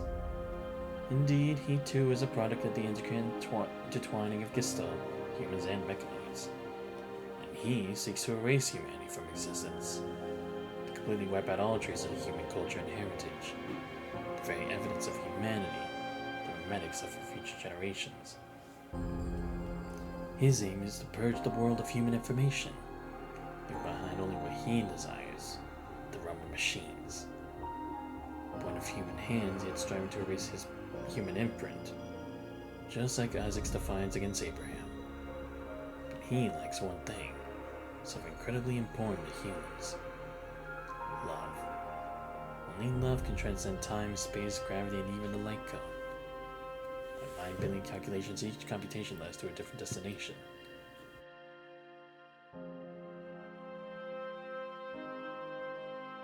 Only this axiom has never been overturned by Gaston. The 9 billion year journey that DeLorean Discovery has traversed applies solely to itself when we surpass the speed of light. Across the borders of the galaxy, ventured through endless heavens, and navigated the myriad stars. Only upon looking back do we discover this key is also an invitation. Please entrust it to the one you deem worthy of its keep. Please don't trust in you. And finally, remember this. She will leave everyone behind. Those loved by humanity and the stars will lead both humanity and the stars with love. There, the physical laws known to humans fail. Drift through this empty universe, gazing at the cold, menacing black hole. The spaceship is no longer here. Only I remain. Facing me is one of the universe's most extraordinary creations. A black hole with a mass of 66 billion suns, turning my stare. Love can transcend time, space, gravity, and even the light cone. If anything can truly escape a black hole, could love also find its way out? It's so good to define the emotion known as love. But my presence here is the ultimate proof. It's incredibly far, almost unimaginably so. Only through this journey can we illuminate the path for those on Earth.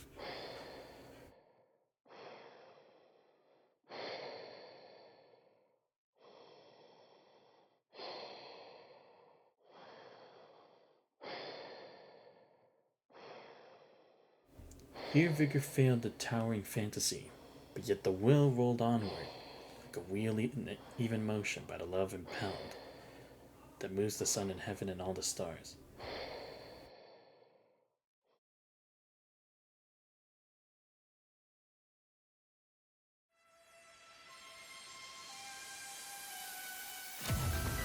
You'd think this would be the end. The greatness inherent in machinery would be established through unique evolutionary success. We've been betrayed by humanity. No one can stop us. Not humans, not constructs, not the punishing virus. We are not here to dominate this world, but to create a world of our own. In that world, for humans, constructs, and the punishing virus, there is no love. And there's no hope.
の情けです。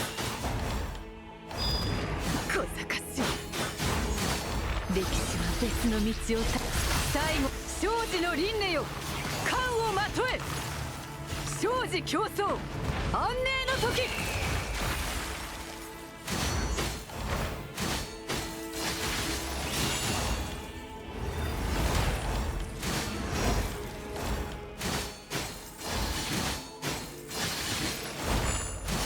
哀れで無駄なあがきよ。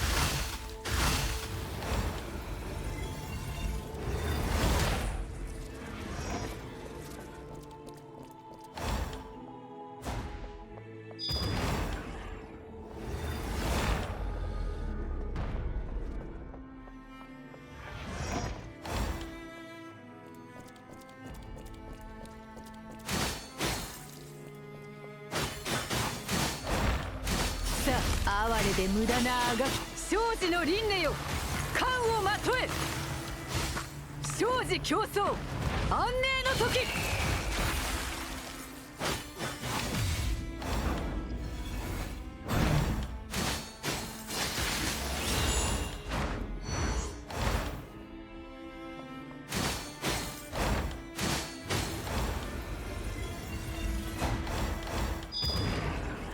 小賢しい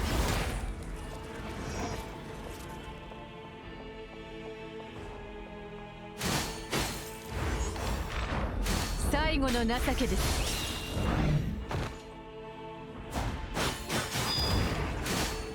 哀れで無駄なあがきよ小賢しい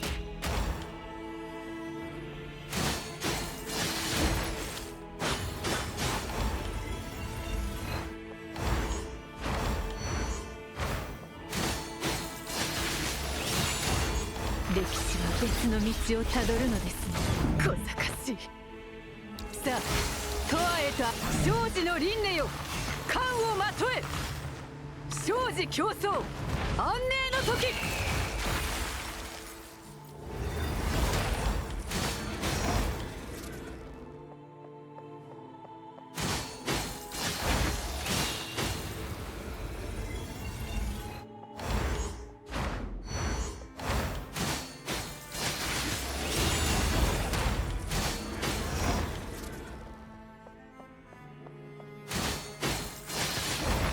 哀れで無駄なあがきよ小賢しい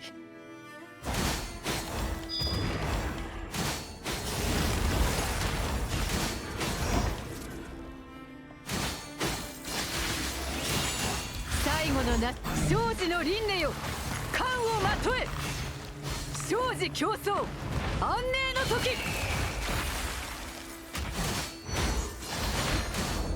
哀れで無駄なあがきよ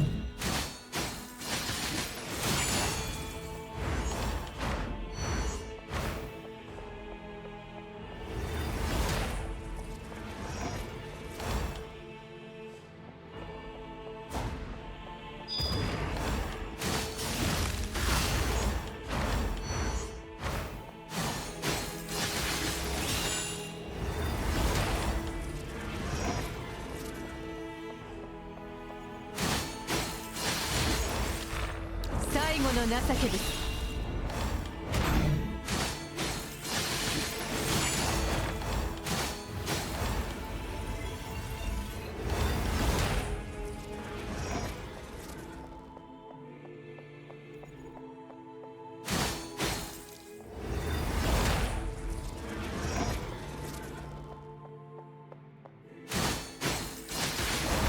さあとわへと歩みなさい生死の輪廻よ冠をまとえ生死競争安寧の時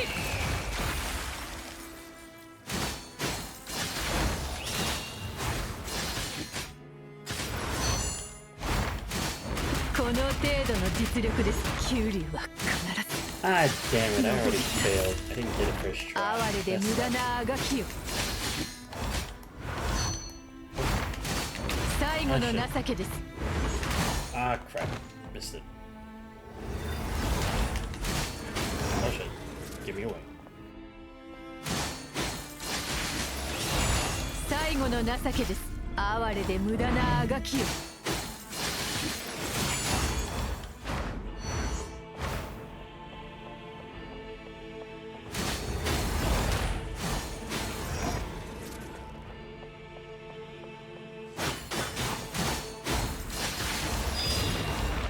哀れで無駄なあがきよさあとわへと生死の輪廻よ冠をまとえ生死競争安寧の時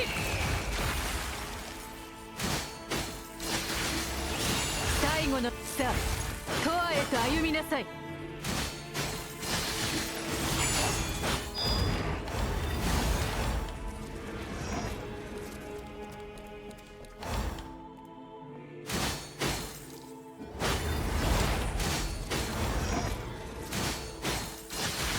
最後の哀れで無駄なあがきよ生児の輪廻よ冠をまとえ生児競争安寧の時哀れで無駄なあがきよ小賢しい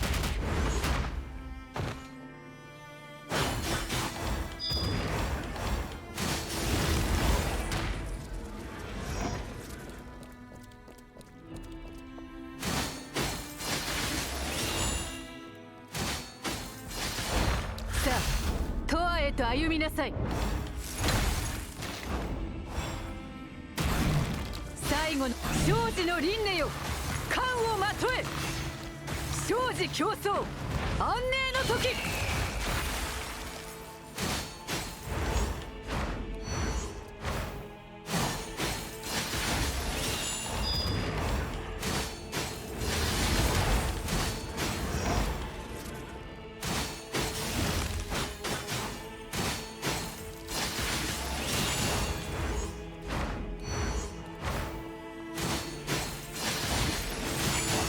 この程度の実力ですか最後の情けです歴史は別の道をたどるのですねさあ生児の輪廻よ冠をまとえ生児競争安寧の時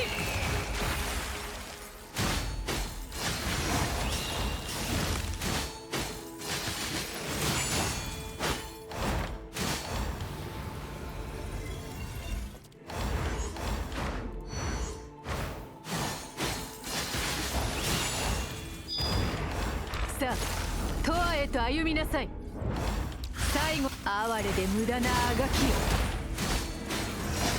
キュリーは必ず登り立つ Damn it, died twice.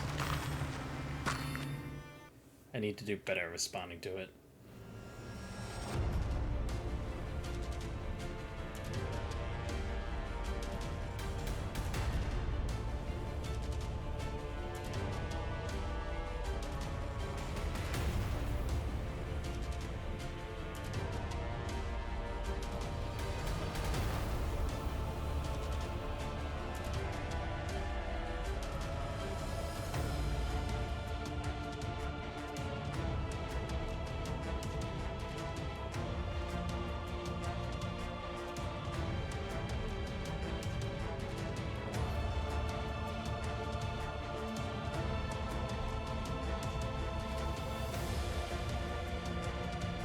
I am the dead one. I am a soldier, a rider, an adventurer. I refuse death.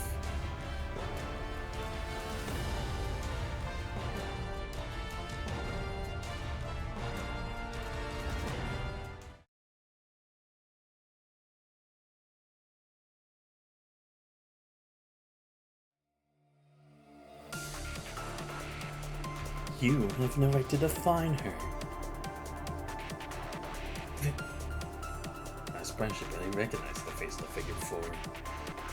You have no right to define my creation, you despicable criminal. Despicable creator. I will liberate her. Liberate Wash you. Oh, my kid. Villiers, thanks. Hearing a thanks from you is quite rare. You are already dead. Why are you here? Me? I don't know. I only heard Washu's wail. When I opened my eyes, I was here. Tabula Kasha hasn't recorded your data. And the Washu backup you brought to the Niter has long since vanished. There shouldn't be enough data or memory for Tabula Kasha to recreate your memory. Because Washu is mine. She's my child, my creation, the only perfection. She retained memories of me after years of testing. Tabula Kasha read Washu's memories while under her management. So, I am here. So Washu kept you. Because it stored your consciousness data, Washu could simulate its own form. But AI shouldn't develop emotions. Don't use such a crude term as emotion to describe her. You don't understand. Huaju. Will you continue your plan? Me? I saw it in her memories. War, death, betrayals, and the girl among the stars. The foul criminal and the punishing virus are devouring the data of Tabula Kasha and Huaju. It temporarily halted Huaju's functions through the source code. The reboot, it might briefly return to normal. But the moment you decided to open the gate of Tabula Kasha, this was all destined. You caused the destruction of Tabula Kasha's data and Huaju's demise. Chu, your mercy destroyed the seeds of this world. Do you know how many people were alive outside Tabula Kasha at that time? 643,729. Do you must also know how many would have died in the war if Tabula Kasha hadn't been opened? The estimated casualties was 605,246. That's why I opened Tabula Kasha. That you once barred their return to Kowloon. Imagine if they had returned to Kowloon from the Niter, find the middle of a war with both Babylonia and the Ascendants coveting their city. Could those hundreds of thousands of lives have survived to this day? You're letting your emotions cloud your judgment. Emotions? Is that what you think this is? Nothing can sway my will, Villiers. Just as nothing could sway Father, Yin, or you. People always give up, but always have to give up something. To see further, to reach beyond. So you will continue your plan. It's not just you. I have others helping me as well. I'm not here to help you. No matter what, I'm already dead. I just want to see what kind of civilization mere squirrels can build. I don't care about anything else. Then let's see, Villiers. Restart Huaju. Sure, you hold the highest authority over Huaju. And I can use core commands to assist in its reboot, which will restore some of its original functions. You know, a person's words are kind when death is near. So I must remind you, the body you're using now contains unauthorized data from the Tabula Kasha. Restarting Huaju will immediately cut off the connection port between Huaju and the Tabula Kasha. In other words, after restarting Huaju, your configuration of the Tabula Kasha will be reset to its initial state. So this body comes from Tabula Kasha. No worries. Restart Huaju. You've lost too much already, but Colin cannot risk losing Tabula Kasha. Pathetic. Let's begin.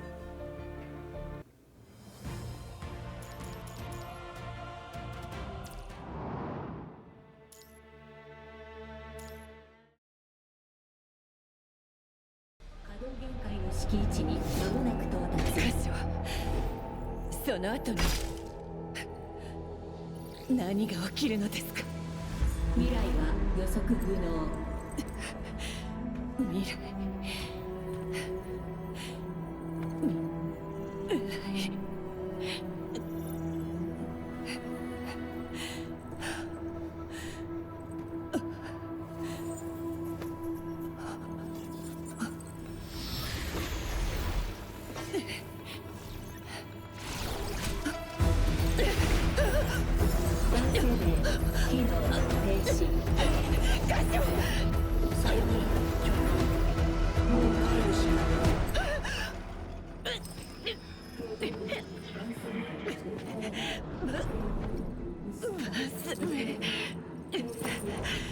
今、急流が危ない。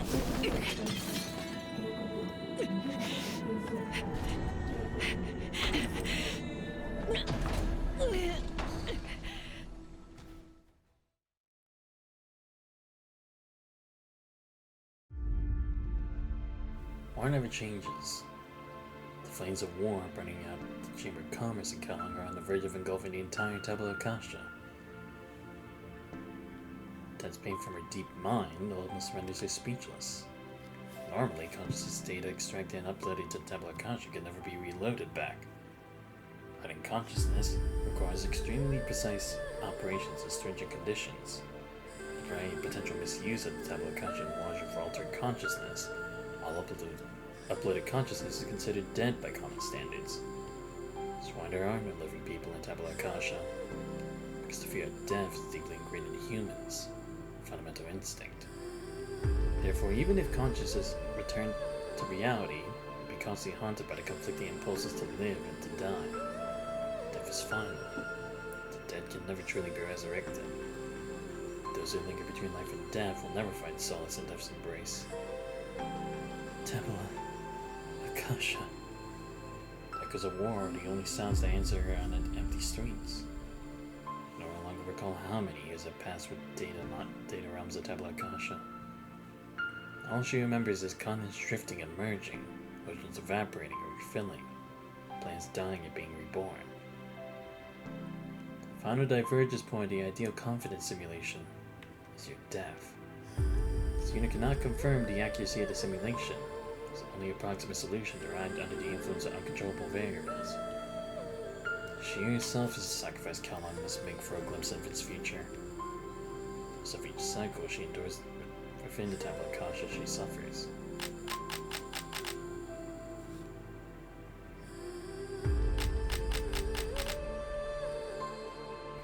Wars, famines,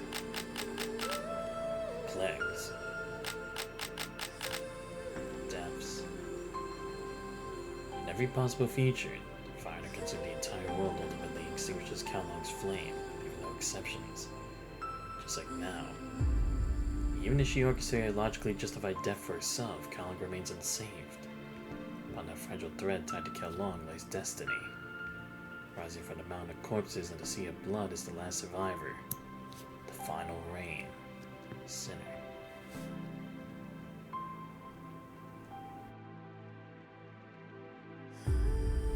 Beneath my throne lies the graveyard of history.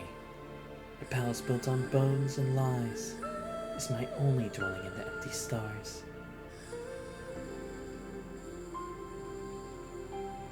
The beast devours, flames consume, and the boiling river of blood turns everything in its path. The crimson sky neither day nor night make it impossible to discern where the sun sets. The prophecy is unfolding. The punishing fires and hetero creatures are devouring both the flesh of reality and virtual data. The flames that lick the sky join the spine of the Tabula Kasha. Later, when I stand on the mountain of corpses and sea of blood, the soldiers are gone. It might be part of sea now, claimed by the war itself. I know it's part of war. Price must be paid. Shouldn't be so sentimental. Something still urges my heart. As my hands search the ground, filling my nose with blood and dirt. It compels me to search and dig despite the futility. Time becomes indistinct. Until our remains our bodies melded with metal.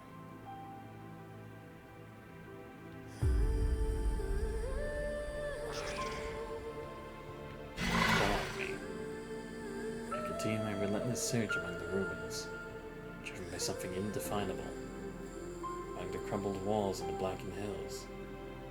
At the end, I'll be able to leave a brighter future for Kalong in this world. Sorry. I see those threads snapping one by one around me. Judgment is spot on as usual, Miss Chu. Since there's a cost, then surely compensation is due. Maybe, just maybe, if a price must be paid, Kalong shouldn't bear that price. This world war leaves in its wake. I couldn't save anyone. Here I am, still marching through the ruins. The crimson mire in the narrow ruins. Till I left a never-broken Sabbath and a strand of blue hair beneath.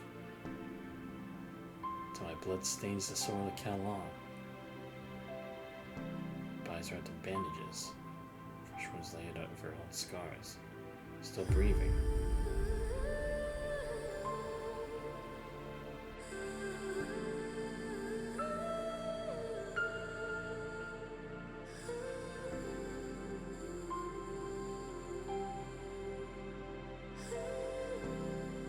The girl finally opens her eyes. She slowly relaxes her clenched fists. Green on her palm is gleaming metal.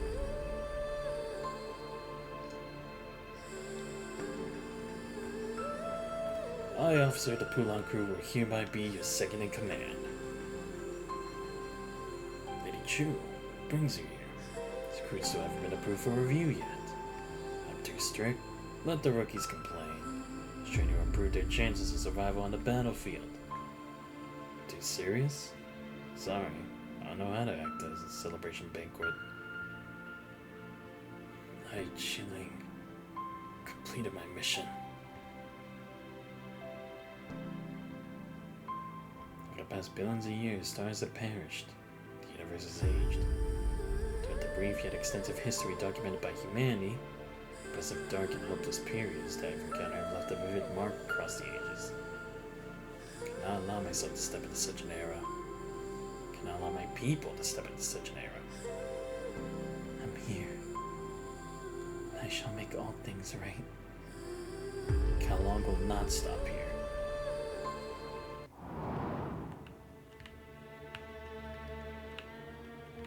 Alright. How much more we got? Oh boy, please don't tell me this. Ah, motherfucker. It's gonna be a long one, isn't it? No, come on. 2 things. Fill the mind with ever new and increasing admiration and awe. The more often suddenly reflect upon them. The starry heavens above me and the moral orb within me. Immanuel Kant. Igor Lvovich Landau grabs onto the handle of the airtight laboratory door, his thoughts suddenly adrift to an afternoon 20 years ago. He left the lab and went on a stroll with Professor Tsiolkovsky on Vasily Island's seaside path. In the past, people would describe the day as sunny. Call out the heat from the small experimental reactor in the control room drifted to the Never River, where purified condensate and gradually disappeared beyond the bay. You can even remember the brown synthetic lever in the control room chair armrest, the yellow-green xenon light, the whispers of students and workers, the armpits of the restraint rings, the shining figures on the screen. Everything feels like a time lapse. He is and now has canals snaking through it, just like his home city. But the city is different. You can see a sky full of stars in the city center even at night.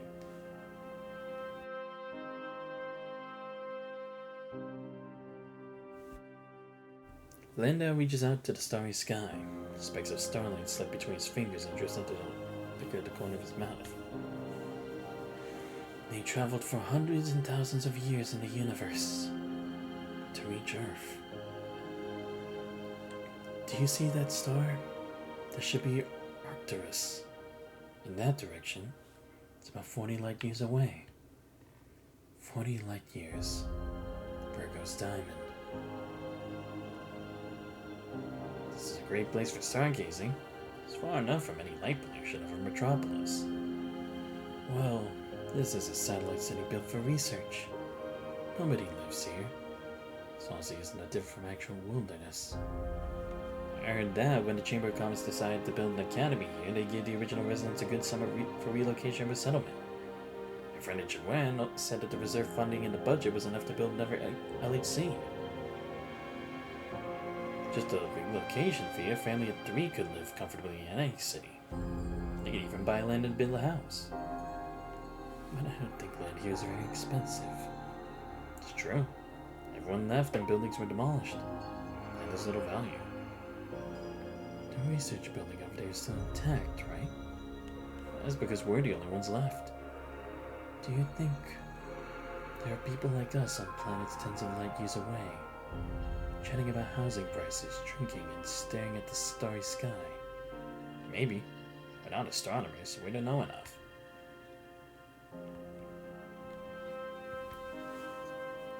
You packed your stuff? I've packed everything a few days ago. Just have a few personal files left in the Institute. No more talks about the contract? You should know. It's not something I can do anything about. It's empty. I didn't renew our contracts because the Science Council is initiating a new project that needs talent. Is that true? I don't really know what we're supposed to do. The Institute doesn't want to let you go. There's nothing we can do. Nothing at all. It's like a brain. What? The starry sky. I actually never wanted to be an algorithm engineer. Well, now you're a top expert in this field. When I was in university, I even joined the Astronomy Enthusiasts Association. Got a chance to visit a space station. Can you imagine that over hundreds of years ago, it took humans over 10 years to map a star chart with a few billion stars? Now we not only know the positions of hundreds of billions of stars in the Milky Way, we've even mapped trillions of stars in the observable universe that we can't see with the naked eye. Maybe one day we'll be able to see them with our own eyes. Maybe. We're so small, so fragile, so insignificant compared to the universe. But we are also the only achievement of the 14 billion year old universe. We move the world forward one step at a time with our knowledge of science.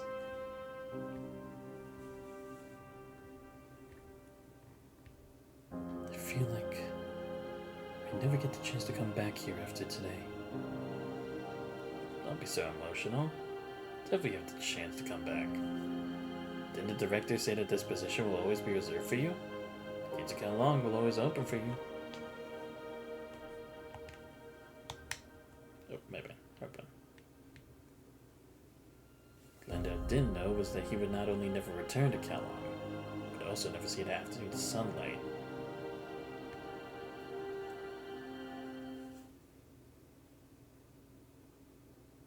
Science Council main building. The nurse imagined himself standing under this magnificent structure countless times. If only that would happen, then he wouldn't have to suffer from the infinite problems in his mind or make a single sound. Just merely a wish. Never did think that he could walk among those great men with a torch.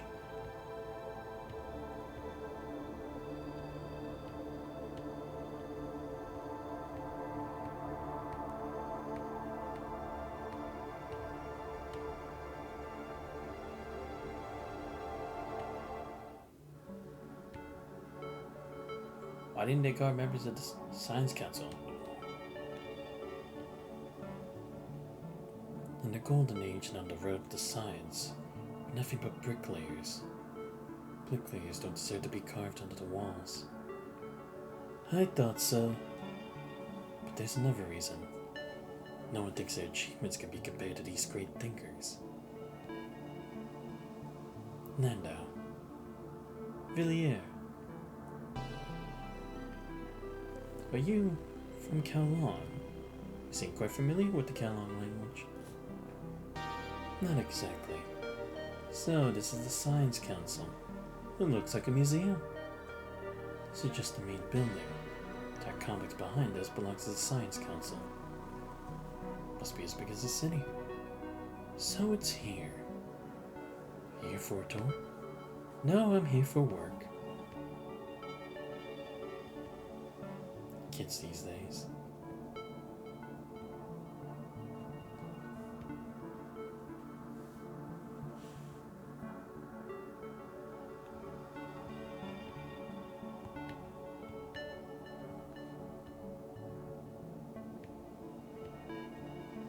Hello, how may I assist you today?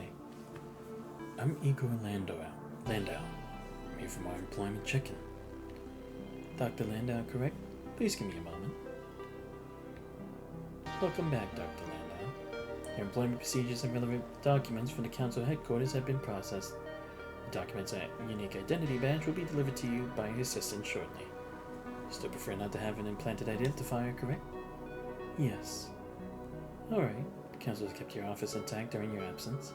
Should I relocate it to the Section 3? Sure. Thanks. You're all set. Thank you. Oh! It's that thing. Wait, what? Yeah, because this is the top of that one guy who was helping Asimov at Villiers, right? It's a dodecahedron.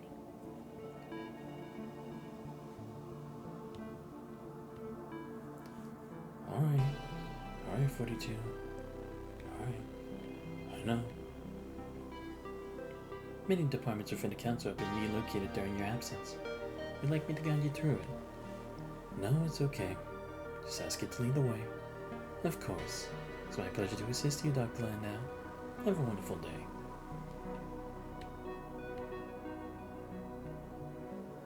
Let's go over there.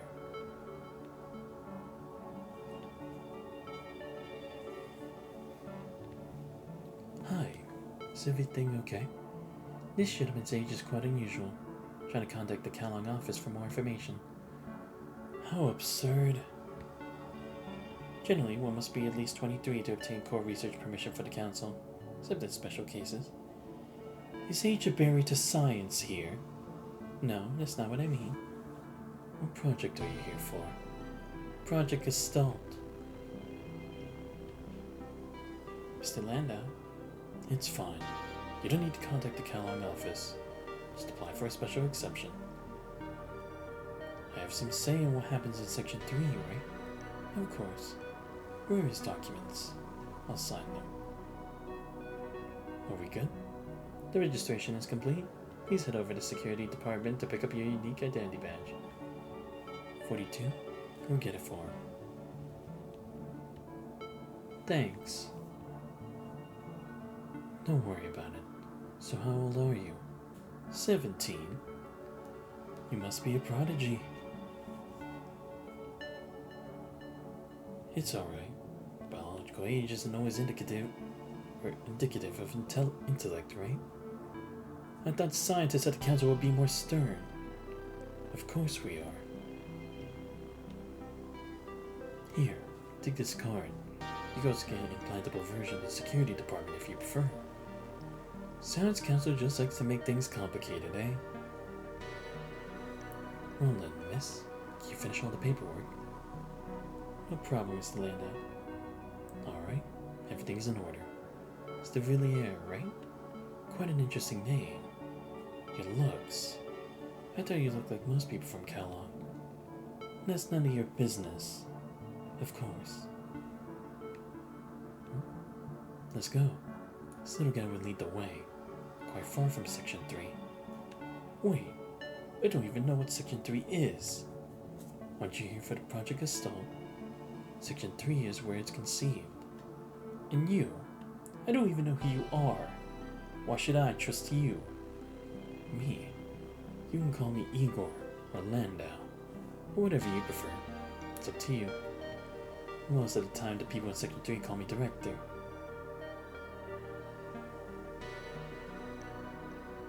Villiers was invited to help plan Kalong's underground excavation. He forgot about the encounter he had with the Norman Mining Corps years ago. Villiers only remembered the incident when he saw their company logo on a document. See that building over there that looks like a donut with a bite missing? That's the Advanced Power Design Bureau office building. It's a Section 1 responsible for R&D. It's originally designed to be a larger stellarator. But when the apparatus was removed, Section 2 moved into the office. But Section 1 isn't here anymore.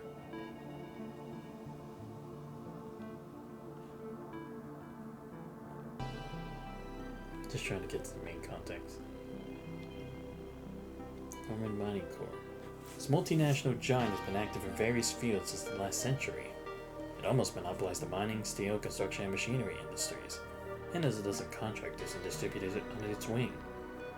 Norman Mining Corps is probably the only corporation able to build a domed underground research city 500 meters deep and with a volume of 13 million cubic meters. No other company can handle such a project in terms of construction and resource management. This city is gigantic. This is but a tiny section of the Science Council. This is the research base for Sections 1 and 3. Section 2 is relatively smaller. It's in the southern mountains, located further out to hide cosmic radiation signals. Section 2 is definitely the most costly to construct, but it's worth it. I guess you don't know. The Science Council regularly maintains Sections 1 and 2. 1 covers almost all fields of natural science research and occasionally works in social science if requested. Section 2 mainly oversees interstellar travel, advanced propulsion, and astrophysics. More engineering oriented, so they get a bigger budget. Of course, Section 2 also handles some things that are far ahead of our time. You get a chance, which I'm sure you will, should attend a budget or final accounts meeting. It's quite amusing to watch Sections 1 and 2 fight over funding. I already noticed. I'm not a caveman who came with no knowledge about the Science Council. But, never heard of Section 3 before. That's why I said the Science Council usually maintains 2 army divisions. The Council only sets up additional divisions on special occasions for special missions. Set up not just a 3rd, but 4th, 5th, 6th, and even more divisions, if necessary. Most recent, probably Section 4 a while ago. Professor Victor is probably still leading it. You know, they work on things like war machines and weaponry. For Section 3, our goal is simple. Once it's done, the division will be dissolved, as will Section 4. Which brings us to why you're here. Project is stalled. Give me a sec, I'll be right back. I'll go get my lunch.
Okay.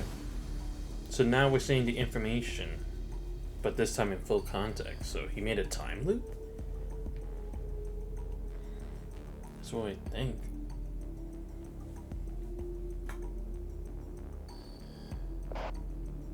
But it was clear, good visibility. It's sorry I haven't been talking for a while. I was finally having my lunch.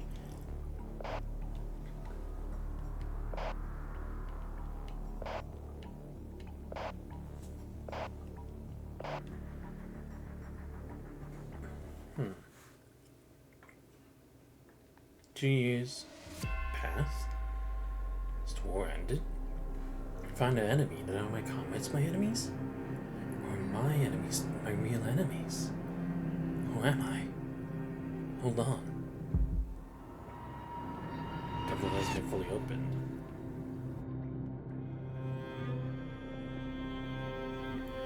Scarlet wax melts in his hand. It's a twist and like blood flowing down his letter. You do it. War. Famine. Plague. Death. Who can hold on when Galilean arrives? Go on, my child. Do as I say.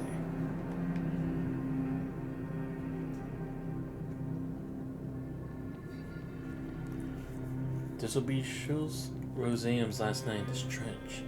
Wishes to travel 130 kilometers to deliver an assault plan to Fort Budley for the frontline garrison.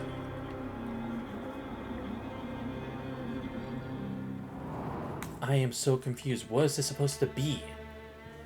Like, I really don't understand at all. Seriously, how much longer do I have to do this? I want this to end. Like, I'm fine with it as long as it relates to this. Like, maybe it will somehow, like a big plot twist, but like, come on.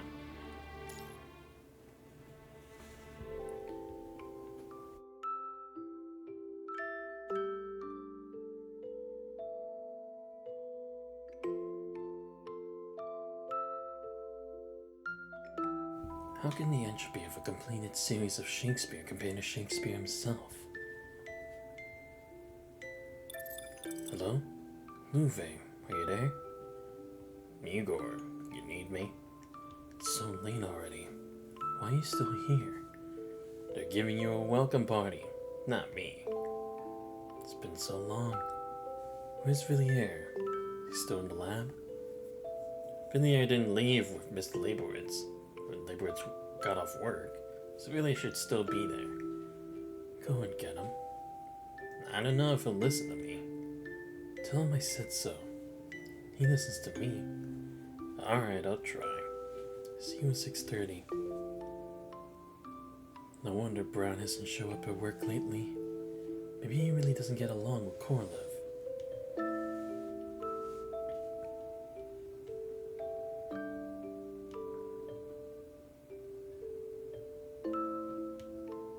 Do you remember the bottle was filled with wine when we first came here 8 years ago, 42?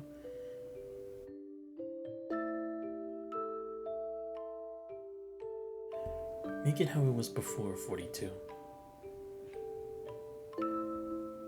Youth is indeed wonderful.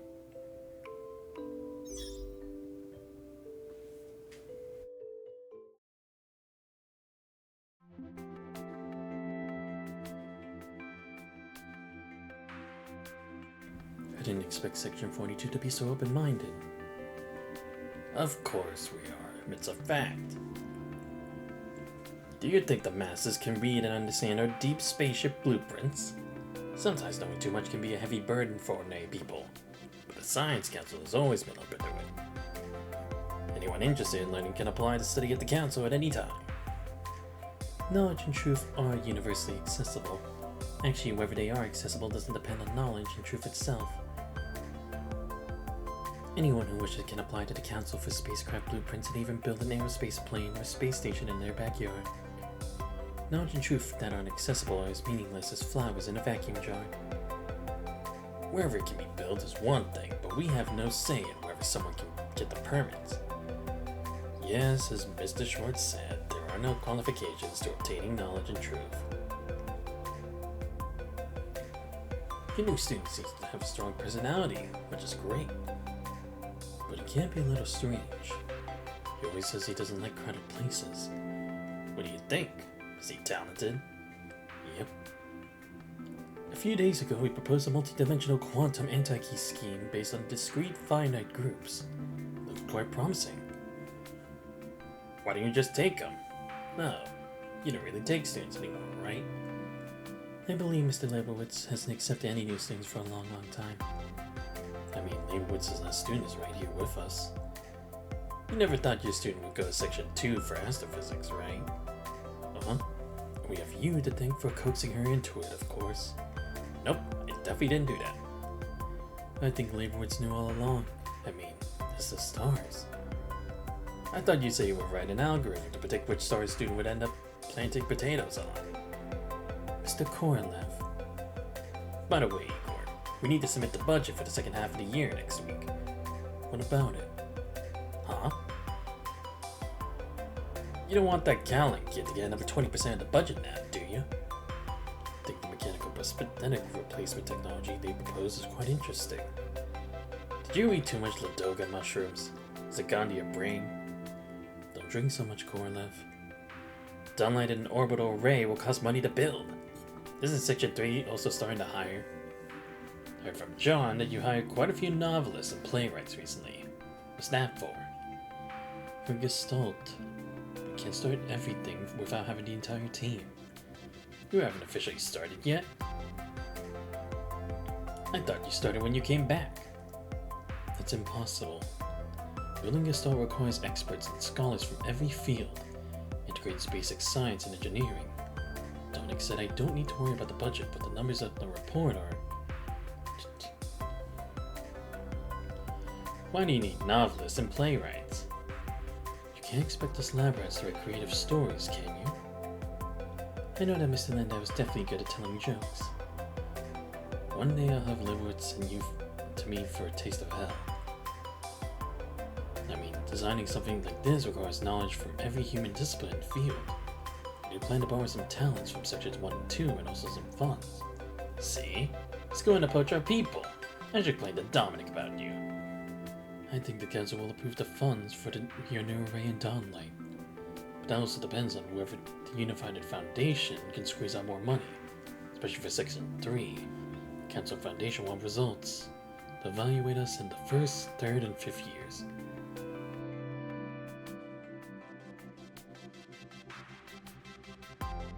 Damn, I don't like that Trilling guy at all.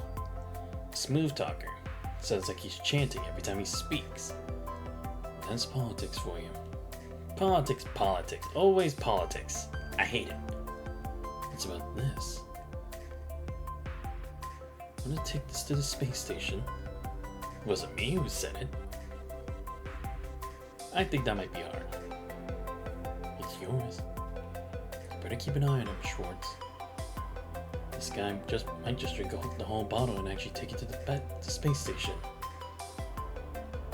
Nonsense, I'm sober 99% of the time when I'm drawing blueprints. You better not be in the office during that 1%.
The Quantum Neural Synapse and Advanced AI Matrix is a supercomputer and AI project led by the Science Council.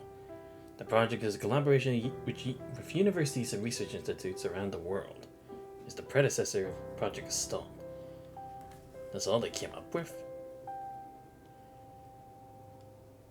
Hello, Gordon Ramilesi here, Director of the Finance and Transatlantic Economic Community. Your new suit makes you look even younger. The temperature difference between the R&D department and the outdoor area may cause discomfort. We also prepared breakfast. This is a pre-recorded message, but we didn't notify them in advance.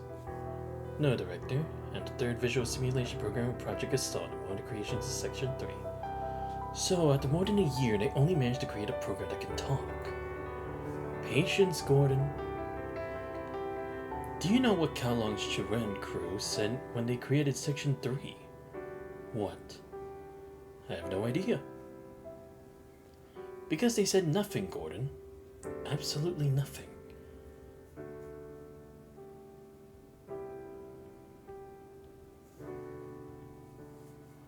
Mr. Landau. This is Director Ramilesi. Pleasure. Hi. You must be tired from the flight. Please have a seat.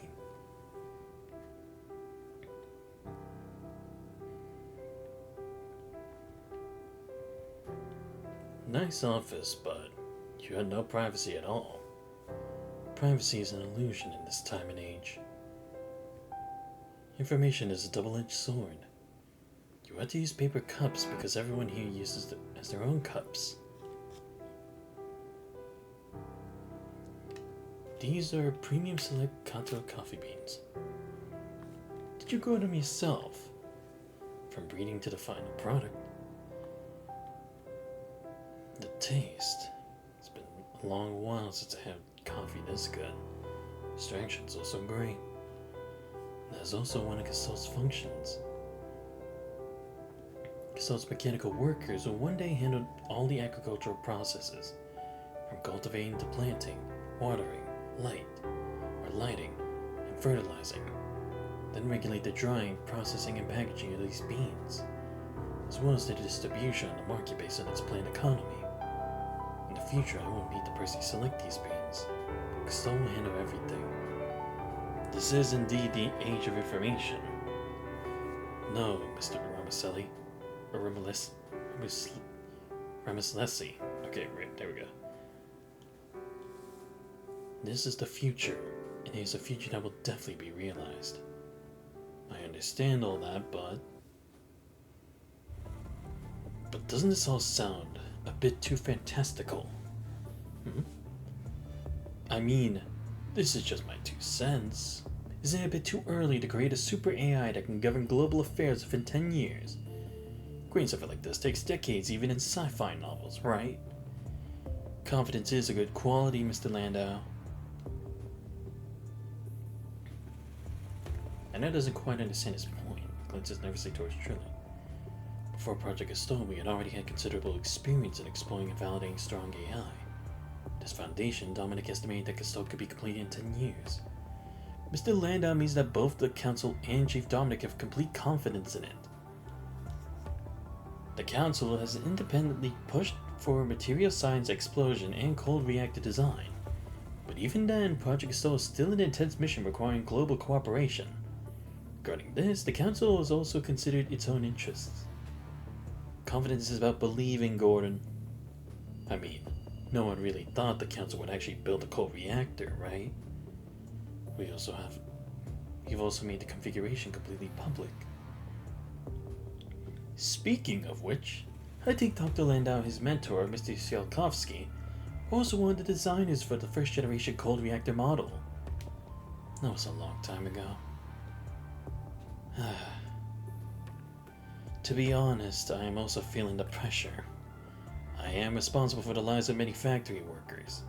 Once Gestalt goes online, these people will all lose their jobs, and Some people in the economic community also believe creating such a super AI goes against morality. It's an act of defiance against God.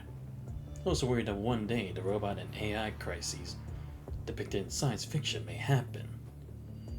No, Mr. Ramislesi. Pain is inevitable as we transition from one era to the next. In this era of high productivity, we use Gestalt as our wings. Humanity will surely fly further and higher. When that happens, each person will be assigned to the work in life they most desire based on their interests and hobbies. We can even establish our own cities on the moon. No, on Mars. Then people will be able to choose where they want to work and live.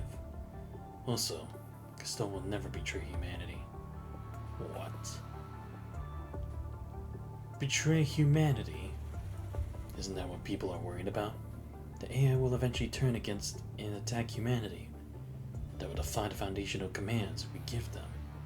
I can assure you, Director, in the name of the Science Council, Gestalt will never betray humanity. Once Gestalt is completed, it will be under the jurisdiction of the world government. I believe establishing a world government that can actually coordinate global affairs is harder than creating a super AI capable of doing so. Right. It will work, Gordon. When we give people the confidence to unite, we will inevitably move toward unity. Gestalt and the Science Council are in the best position to give people confidence. This is just a political benefit, Gordon. Imagine the immense energy and economic value behind it. Mr. Landau, show the director your magic. Magic. When we see things that cannot be explained by common sense and reason, we believe they are miracles and magic. What is that? You use common sense, it's magic. In scientific terms, it's called the Adaptive Scenario Engine of Visual Decision Nexus 3. This is the 3rd generation. We usually call it Anton in our lab. This is just one of Gestalt's byproducts. It's usually responsible for testing the decision-making process of Project Gestalt. Currently, it only accesses 35% of the world's internet, but includes all major academic fields that has passed the Turing test. It's capable of handling up to 300 quintillion language model problems. Future models will have access to even more. It can help you make any decision, Director, and I mean any decision. Can it tell me whether I should launch a nuclear missile? That depends on how complex the undisclosed nuclear launch codes of the economic community are. If conditions are right, it can store the world through your decisions. Of course, it can also save the world. Oh my god. Seriously, why is there still so much left? There should not be this much. But then again, I guess this is also to tell us more about the inner workings of Gestalt and how much Villian knows about it, right? That he was able to take that information and implant it into, or use that to create Waju. But okay, I think I'm gonna end this video here, because this is honestly really long. Like, much longer than I thought for a dialogue. I thought it was gonna be like, this was gonna be short and we have our 2 battles and then that'd be it, but nope. Of course, it couldn't be further from the truth, but yeah, like I said, next time I will try to hopefully finish this by then. At least I would hope so. I would think with 3 hours extra at the least, we should be able to finish it in another stream. Let me give a huge shout out to Ayaka who showed up here. Great to see you again, Aya. Like I said, probably... No, yeah, tomorrow definitely Eastern Nordics. We'll continue that. I don't know if I'll finish, because it depends on how much of the story there is left for Chapter 10. I mean, since we're on the last chapter, it'll probably be either this next stream or the one after the Eastern Nordics will be done. And I'll see if I can find more time to do Metaphor on Sunday, and hopefully I can try to get back to this on Monday and actually try to finish it before the end of the new year, so then we can start with like the actual main story stuff that I need to actually catch up on. But you guys do enjoy the stream, but you're not already following the channel, please make sure to leave a follow. Much appreciated. Check out my YouTube channel, post all the VODs, and join Discord you guys already. But this has been Xanthos Vice. I hope you guys have a great rest of your night. See you guys next time. We're out.